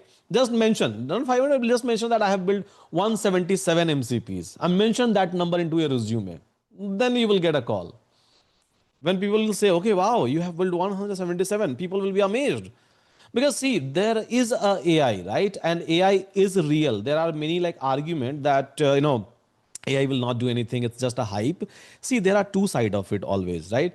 When we are saying that AI is a hype, again, it depends what kind of a comparison we are looking for. So are we doing comparison with the AGI? Then if we are doing it, it's the wrong comparison, right? Then you will say that, okay, fine, 95% of the AI product is going to fail, right? Then that argument will come into a picture. But we have seen that just a couple of days back, right? This week itself, Amazon has fired 30,000 people. 30,000, just imagine. And people who joins Amazon, right? They are not like a beginner. They all are pro. 30,000 pro engineer they have fired. Yeah, everyone is having a dream to get into a FANG kind of a company, right? Amazon is one of those companies, and all 30,000 engineer, anyone in this world can blindly say that all of them was superior in their field, right? Still, they got fired, and what is the reason? AI. So it's not a hype, by the way, right? It's actually not a hype. Things are happening. There are people, there are team, there are like a segment who is reliably trying to implement all of these things. They are automating things, and yeah, so these things are happening nowadays in a very fast pace, right? And because and there are some set of people, whether they are in Amazon or Google or anywhere, right? They are not able to align themselves with AI, and they are getting fired. As simple as that. So just try to align yourself with AI, try to adopt AI as soon as possible. And this is what I'm trying to show you possibility wise, right? This is real, right? This is in front of you. So you can't say that AI is hype. You can't come and say that no, AI can't do anything. 95% product is going to fail. No, product never fails, right? It's a team, it's a person who fails. So if your implementation, if your analogy is incorrect, obviously product is going to fail. Product is what? Something which you have created, right?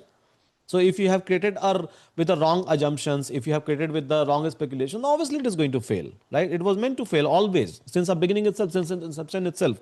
Otherwise, product never fails. So that's my analogy, and AI is real, visible in front of all of us, right? And many people who try to give this argument, so they have not written a single line of a code in their entire life. They have never used it. They have used just a chat GPT, and they think that chat GPT is the only part of the AI. Polymath era is coming. Yeah, generally people thinks that meaning of AI is like a chat bot, which is not true. But yeah, it will take some time to maybe change the general perception. Can we suggest for the accuracy? Can we take an enterprise level decision based on these reports? Your opinion, please. Yeah. So maybe 1 year back, I would not have suggested you that it will give you 100% accuracy, maybe even a 90%. But now I can bet you that with respect to this kind of a task, accuracy is 100%, almost close to 100%, right? Especially this kind of a task where your data is already available. You're just rendering report. You're kind of doing analysis. In that case, this never fails, at least now, the kind of a system, the kind of LLMs that we have, right? And again, so there is always a possibility, and whenever we are going to deploy into a production, we'll test it, right? So especially for this kind of a task, accuracy is going to be 100%, right? Unless and until you have a problem into a data. If you have a problem into a data, then obviously accuracy will fluctuate. Otherwise, it's 100%. Or we see it's already better than human. Yeah, it's not better, I would say, but yeah, faster than human in terms of doing a repetitive job. Because analyst does what? They just do a repetitive job, right? Every day generating the same reports. I mean, like, what kind of a brain they are applying on a daily basis. Someone has like created a report once and then they are using it for a months on months, right? It will be efficient for 10 million record in a databases. That's see, I have already shown you this part, right? You should not ask this question, but as you have asked, so let me give you the answer. Technically, what it is doing, it is trying to call a function, right? Now that function will be executed where? Inside your database. So that depends upon the latency of the databases, whether you are fetching one record or maybe a 1 million record, your query is same, right? So my responsibility of my LLM is technically to frame that query. Are you getting my point? Yeah, Naresh has asked me this question, right? So basically, whether it's a one record or it's a 1 million record or whether it's a 100 million record, how does that matter? What is the responsibility of LLMs? Frame the query. Now that query will go and hit that. This is what this tool calling is doing, right? So LLM is selecting a tool. It is trying to phrase the query and then it is going to fire basically my find to my database. So to execute those like 10 million record or 100 million record, it's a responsibility of database, by the way, right? So obviously my database is supposed to be big enough to take the execution of 10 million of record. So it depends upon the latency of the databases, not your LLMs, by the way. Responsibility of LLM is just to frame the query and select a correct tool. So basically to make a decision that whom to call.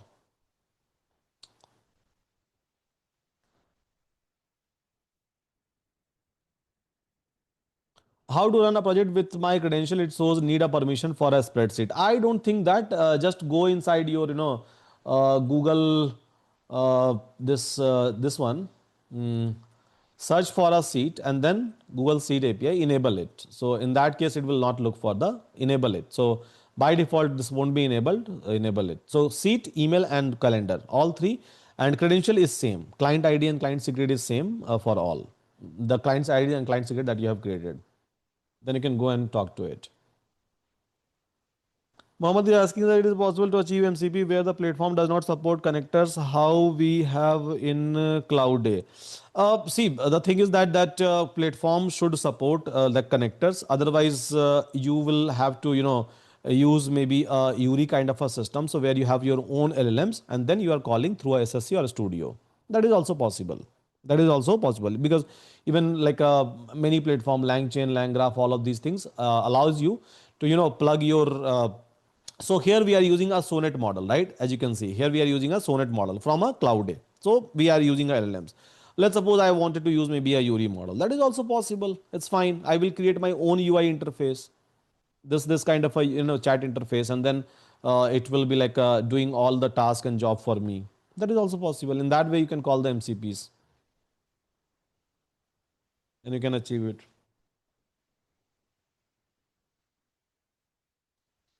There are other options instead of LLMs. See, MCPs means LLMs, right? MCP simply means that you are trying to give a functional access to your or your digital world's access to a LLM, so that LLM can decide which tool to call from your tool list, and then it will go for a tool calling. Already enabled DBA for the spreadsheet, then check your credentials once, right?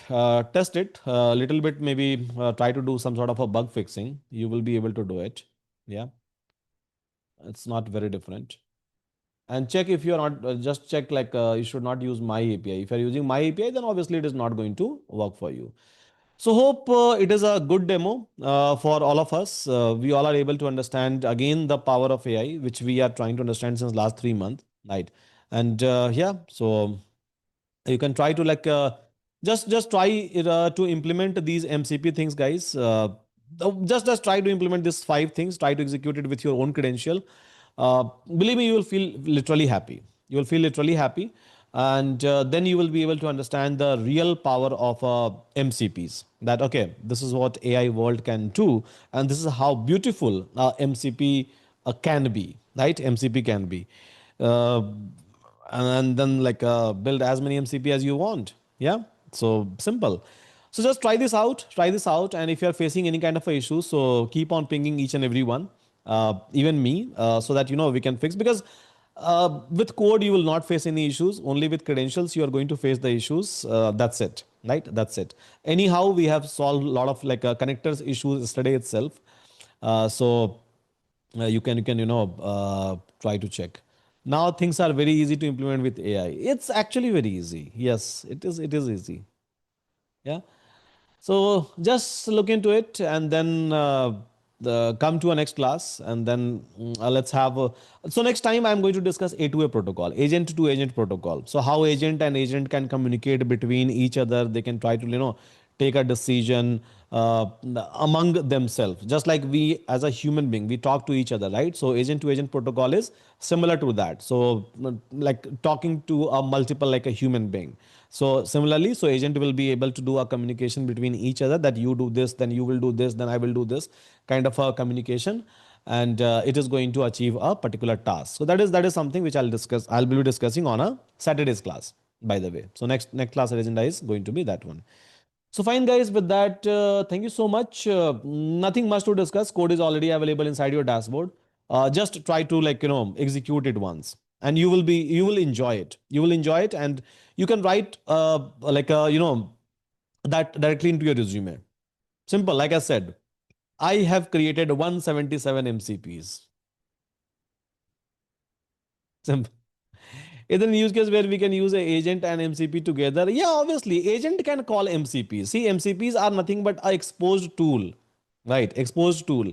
Your agent is what? Your agent is someone who takes a decision, just like a. So generally, whenever we try to use any platforms, we try to create a agents. What we are doing with agents? So fundamentally, it's a LLM, right? Even over here, so when we are talking to a cloud A, what we are doing? We are calling LLMs. Agent will do again what? Call the LLMs. So the procedure is different, right? But fundamentally, if you will see, my LLMs is a brain over here, the cloud A that I'm using. And then in case of an agentic system, for example, I have created agent with a LangChain, LangGraph, Llama indexes, whatever system, right? Whatever orchestrator framework, or maybe init-n. Yeah, init-n. So technically, it is accessing the LLM. So it's a brain, right, which is going to make a decision. So it's not different, it's technically same, right? So if LLMs can call MCPs, even agents can call MCPs. And if you'll check your LangChain libraries, LangChain framework, they have given you a direct like a function for that. So you can create an agent, and inside the agent, if you have to call a MCPs like this one which I have exposed, call the MCPs. Okay, Dhruv is saying that can we put same code over a Git also and showcase in a YouTube portfolio to show? Yeah, yeah, you can put this code. You can try to like use it anywhere, YouTube, LinkedIn, wherever you want. You can just use it. I don't have any kind of issues because anyhow in next class I will be using a different code, a different scenario, a different examples and use cases. I have so many such examples and use cases. So I don't have any kind of fear to if my code gets shared with someone, it's fine, it's yours, you can use it. Yeah, you can use it as long as it is going to give you a benefit. Use it, it's for all of you. Should we hide a credential? No need to even hide a credential, it's fine. A credential will be deactivated in some time automatically. Okay.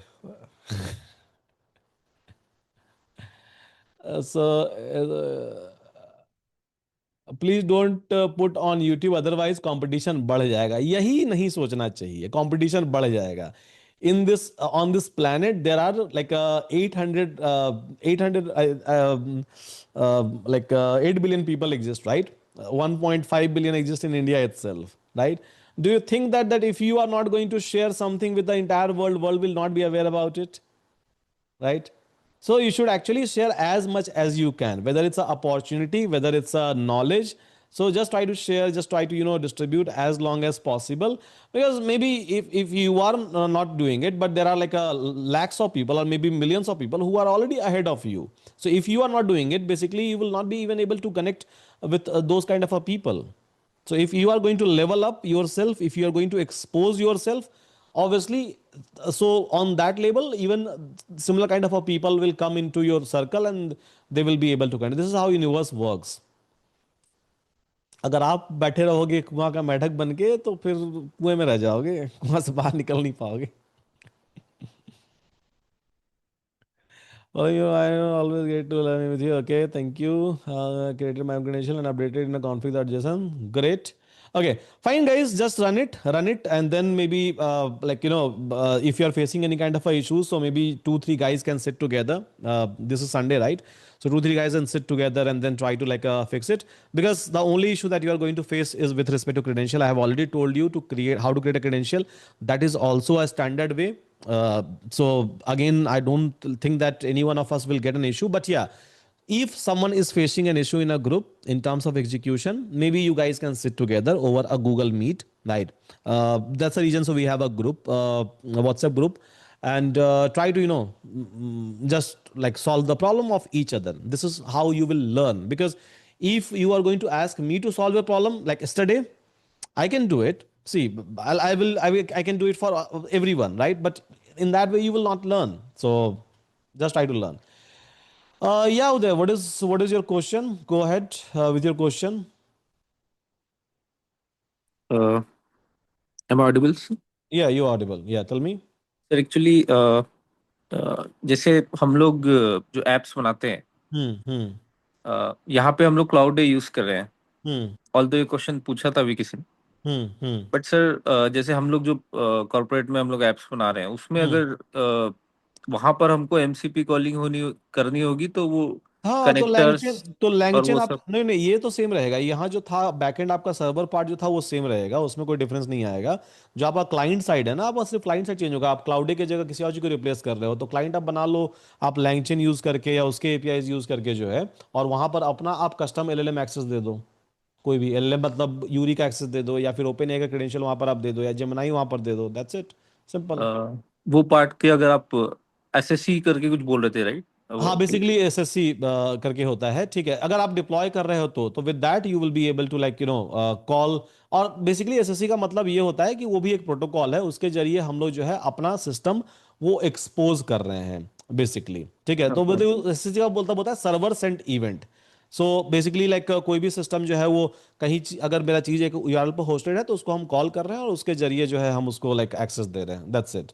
So okay. Just try to expose that as SSC and then consume कर लीजिए कहीं पर भी आपका मन करे वहां पर।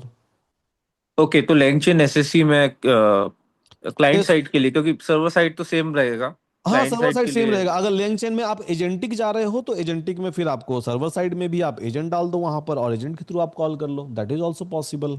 Okay. Means technically there are a multiple way to do that. Okay sir, एक और प्रॉब्लम जो हम हम्म। फेस कर रहे हैं हम्म। अभी, इस ऐसे किया है कि एजेंट्स बनाए हैं हम लोगों ने, हम्म। और हर एजेंट को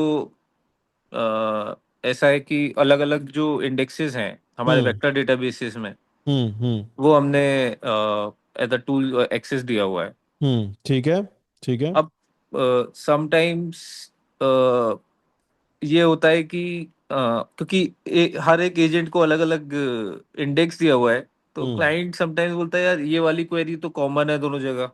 हम्म। तो इसका रिजल्ट ऑल्दो वो रेलेवेंट नहीं है। कई हम्म। बार ऐसा होता है कि वो बोलते हैं कि हमारा ये जो कॉमन डेटाबेस है इससे मैं वो हटा नहीं सकता। हम्म। मतलब इतने सारे रिकॉर्ड्स हैं कि मैं आई कैन नॉट से टू द टीम कि भाई ये वाला रिकॉर्ड हटा दो या ये वाले हटा दो। हम्म। हम्म। तो हम्म। ही इज एक्सपेक्टिंग कि कुछ क्वेरीज में वहां से पिक हो जाए कॉमन वाले से, और कुछ क्वेरीज में एक्चुअल जो डेटाबेस है वो वहां से आ जाए। हम्म। तो अब एलएलएम को मतलब हमारे एजेंट को तो हमने दो इंडेक्सेस का एक्सेस दे दिया है, बट हम्म। अगेन कहीं ना कहीं डिससेटिस्फेक्शन उनका रह जाता है सर हम्म। इस केस में कि ये वाला तो हम्म। यार वहां से आना चाहिए, बिकॉज हम्म। वो टेक्नोलॉजी तो समझते नहीं है। हम्म। तो ये वाला ठीक है, तो क्वेश्चन आप वहां एक जाना एक चाहिए। एक जेनरिक या जेनरिक फंक्शन लिख लो ना, एक ही सिंगल फंक्शन लिख लो। LLM at the end of the day tool ही कॉल कर रहा है ना, तो एक जेनरिक फंक्शन लिख लो जहां पर आप दोनों का एक्सेस दे रहे हो उसको। सो जहां पर भी इस तरह का सिचुएशन आएगा, एलएलएम खुद ही डिसाइड कर लेगा कि अच्छा ये वाला फंक्शन कॉल करो, और वो फंक्शन टेक्निकली दोनों को हिट कर रहा है, एंड देन दोनों को डेटा लेके आ रहा है, दोनों को मर्ज कर रहा है, एनालाइज कर रहा है, एंड देन फाइनली रिजल्ट दे रहा है। That is possible. मतलब कुछ रूल्स लिख दूं कि इस टाइप हाँ, के क्वेश्चन। मतलब एक और फंक्शन आप लिख दो, एक और टूल वहां पर आप लिख दो बेसिकली, कि अगर हम्म। मेरे को दोनों से डेटा लेके आना है, तो technically this tool should be called, not the individual one. जो आप इंडिविजुअल अभी कॉल कर रहे हो, तो individual should not be called.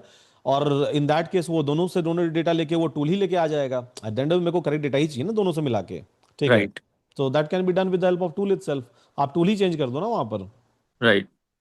और सर क्या ये आर्किटेक्चर ठीक है, मतलब कि अभी तो ऐसे ही बनाया हुआ है, टीम में और हम्म भी लोग हम्म हैं कि हम्म उनने हर एक इंडेक्स के लिए एक एक मतलब एजेंट बनाया हुआ है। तो हर एक इंडेक्स वाइज एजेंट जनरली नहीं बनाना चाहिए, टास्क वाइज आप बनाओ, ज्यादा अच्छा रहेगा। I mean like that will be much more structured. Right. ठीक है, टास्क वाइज बनाओ ताकि वो इंडेक्स अपने आप ही डिसाइड कर लेगा ना, इंडेक्स अपने आप ही कॉल कर लेगा। ठीक है, तो task wise I think it's a better approach as compare to like going ahead with the indexes. Okay sir, मैं ये वाला ट्राई करूंगा जो आप बोल रहे थे, हाँ, क्लाइंट साइड वाला अपने एंड से एकदम कुछ होगा एकदम। तो आई विल। सर एक हम्म और रिक्वेस्ट थी, मैंने हम्म ग्रुप में भी हम्म भेजा था हम्म। कि ऐसे सीनियर जो आर्किटेक्ट लेवल की जो ऐसी कोई बैच आप ट्राई करिए एक बार। देखते हैं, मतलब समय मिलने के ऊपर है ना। समय जी। मिलने के ऊपर है, हमारे पास भी समय लिमिटेड ही होता है, तो इसीलिए देखते हैं, करेंगे, यस। है ना। Yes. Yeah so Rakesh, go ahead with your question.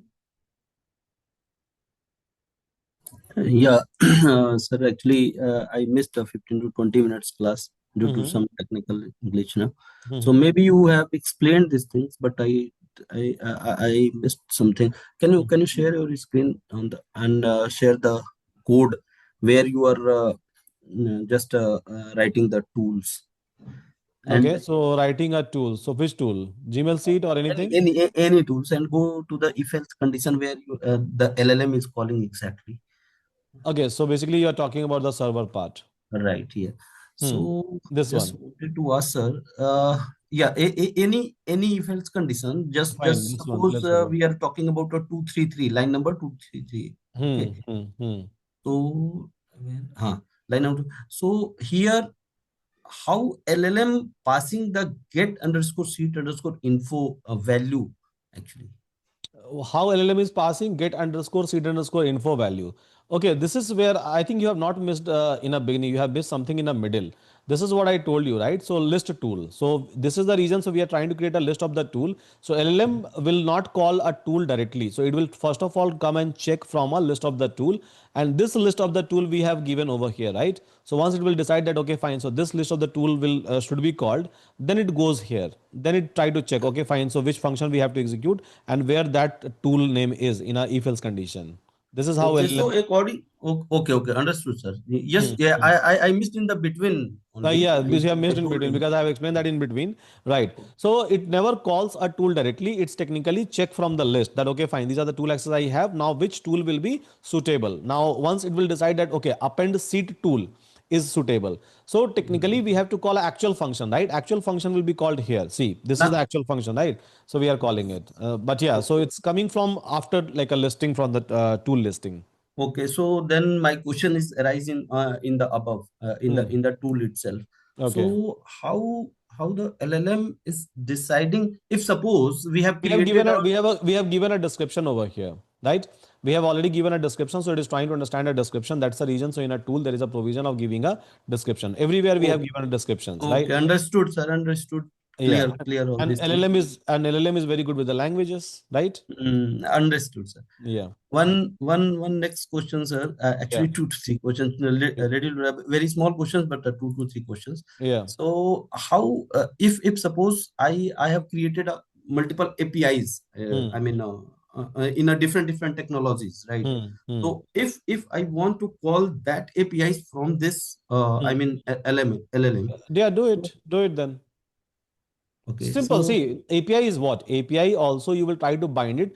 API means what? You will try to call request, right? Let's right, suppose you are using Python or maybe Java, maybe C++ or anything, right? You will call request. Request is a function, right? yes, So now that request you will be calling in similar kind of a functions, that request dot this, and then you will pass the URL, means technically a API URL, right? right.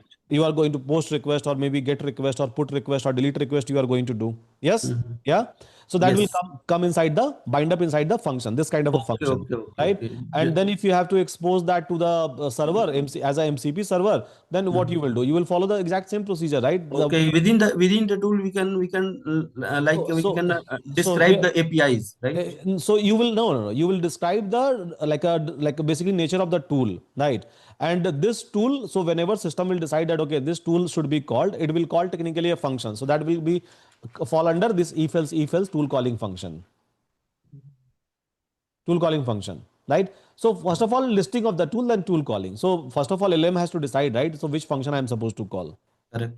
Yeah. So API is nothing but function execution at the time of even if you are executing some APIs, you will call request and responses, right? So same thing, nothing different. Because this question I because Hmm. here we have connective done the connectivity with the five different things, Hmm. and the some technology where we cannot directly connect with those Even we are technologies. calling a API over here, right? So we are calling Gmail API, Seat API, we are calling basically Calendar API. Everywhere API we are calling. Even now we are calling APIs. I mean, like it's not a URL. It's basically Okay. someone has someone has created a beautiful function for me, right? Someone has created basically this kind of a function service.spreadsheet, but in a backend it's just a API that we are trying to Yeah, call. understood. It's a backend, but if suppose we have created a API, so Similarly, that's why.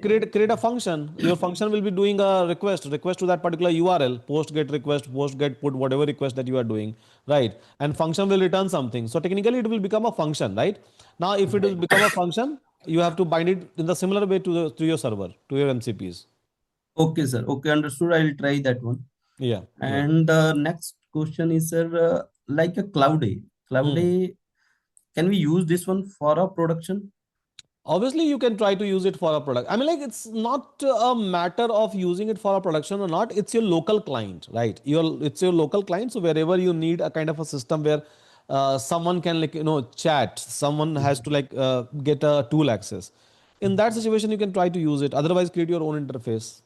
Okay, so Backend is going to be the same. if we have a chat system within our site, Yeah, you can so you can just try to do same thing. Backend is going to be same. MCP is going to be same. This is not going to change. Your client is going to change, and then you have to do a binding with that client. The way we have changed the configuration file of your Cloud A, and then we have bind it. Similarly, you can bind it to any other front end or client that you want of your choice. so in that case, sir, just you have shown the beautiful graph and something like a report. Hmm. Hmm. So that is developed by the Cloud A, or we That can we is can that is get these that is things that is basically a property of a Cloud A. Cloud A. Na? Yeah, So this but type of this thing, this if report, but this report that it is able to give it to me, right? This kind of a report. This is Mhm. basically coming from a LLM. So any LLM can give you this report. So how this type of the analysis report or the graph things, if we want to So display. again, simple. You don't have to do much over here. So basically, even Yuri will be able to give you such kind of a things. You just have to in your UI interface, Mhm. just say that whenever someone is asking for the report, so just try to analyze it and maybe just call matplotlib pandas or something like that. It will plot the graph. Okay. Okay. Okay. Okay. Everything can be built. Everything can be built, and we do that actually. Mhm. Okay, sir. Thank you. Thank you Yep. so much, sir. Yeah. Yeah.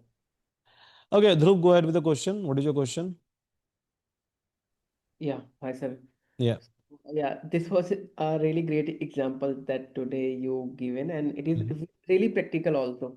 Yeah. So till now I have got the idea. Basically, I have got the roadmap. Basically, I have to how I have to where I have to put the database and all.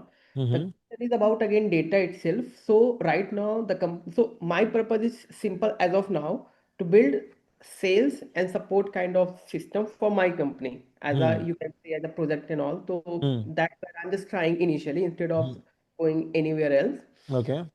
So right now we are using Joho for all the data gathering as a CRM and Joho Analytics also. There we have so many tables that we have combined from Joho CRM to Hmm. Hmm. Joho table. There we get so many dashboards, Hmm. right? Hmm. So now when I have to push the data, and by the way, because we are a software company, so the software that we have implemented and that we have, hosted that we are using AWS, MongoDB, all those data set we are using, but that we are using just to deploy deploy our own software that we are giving to the client. But as Hmm. of now, because I'm from the sales domain, so I do not want to go to my company and asking them to give me all those access. They will feel कि भाई तू sales पे कर ले पहले है ना. So Hmm. later on I wanted to go when I have a full confidence and I can show them this I can do within a week. I do not Hmm. need a lot of time, Hmm. right? So they won't feel kind of कि I'm putting my whole energy and whole time in doing these things because Hmm. I have to increase the sales part also of the company, but I have to make a smarter system for sales and support. So this, Hmm. this like that day you did the fine tuning with model. That is Hmm. great for our users. So even right now we do not have kind of WhatsApp kind of URI that you have. Ki client can go and they can ask any query, and it can in return give them a lot of answers, Hmm. Hmm.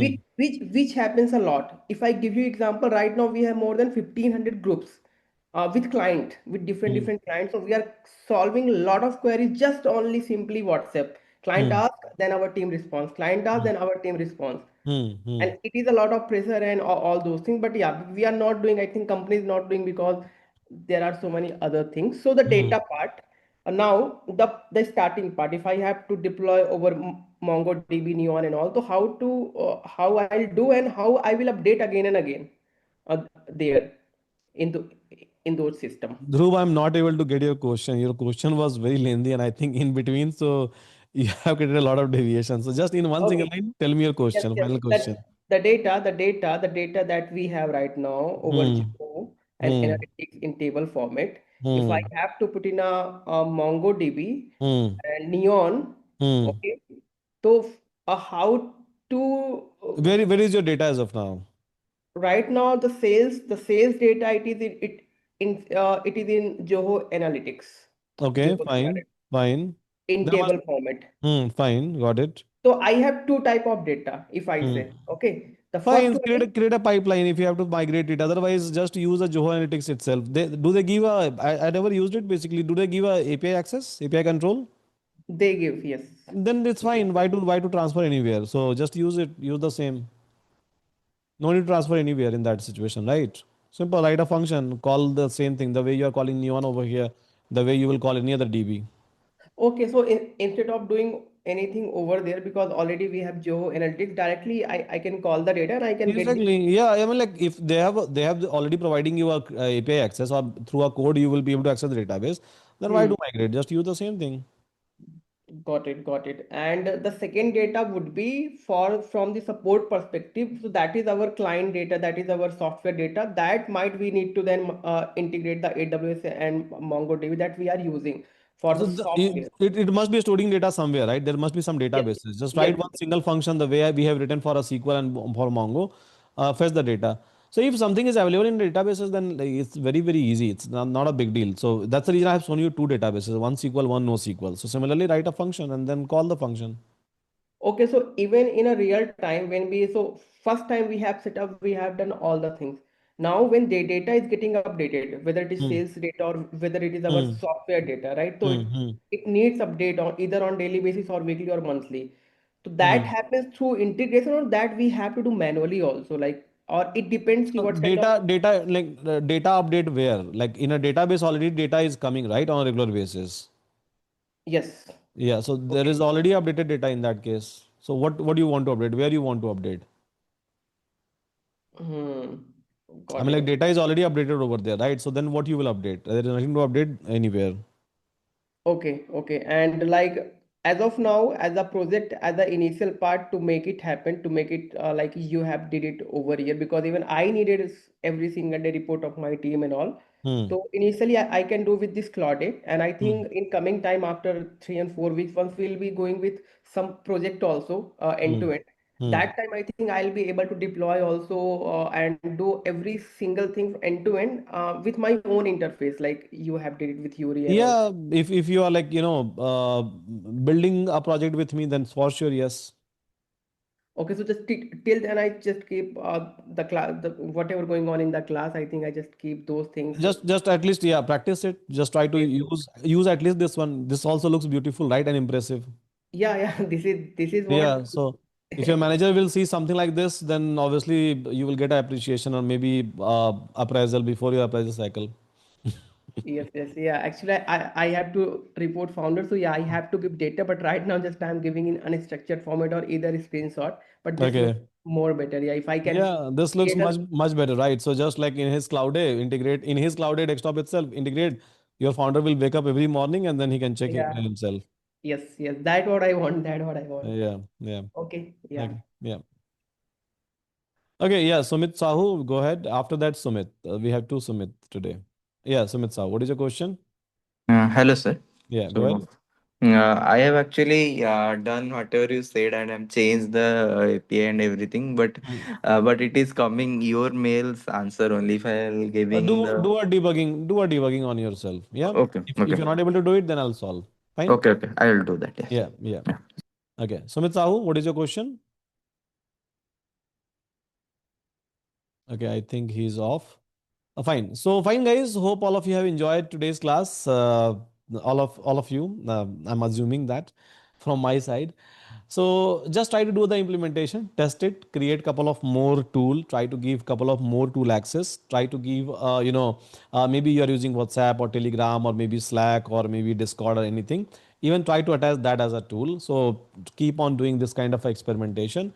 And yeah, so just chat with all of those systems from one unified interface. So connect all the 100 interface and write that into a resume that I have created 177. I mean, just a vague number, but yeah, 177 MCPs, right? Like I said, for my manager, for my director, for everyone, everyone will feel like amazed. And then obviously, like you have to, market yourself. So uh, be active on LinkedIn, be active on any other platform, right? And keep on doing your marketing because at the end of the day, your marketing is going to help you out. Uh, and then only people will be able to help you out. So fine, guys, with that, thank you so much. Next class is going to be A to A protocol. So agent to agent protocol, we are going to explore. And yeah, in a practical manner, as always, the way we follow, so we'll follow the same approach. And after that, so uh, the next chapter. Yeah. So with that, thank you so much, everyone. Take care. Uh, Happy Sunday to all of you.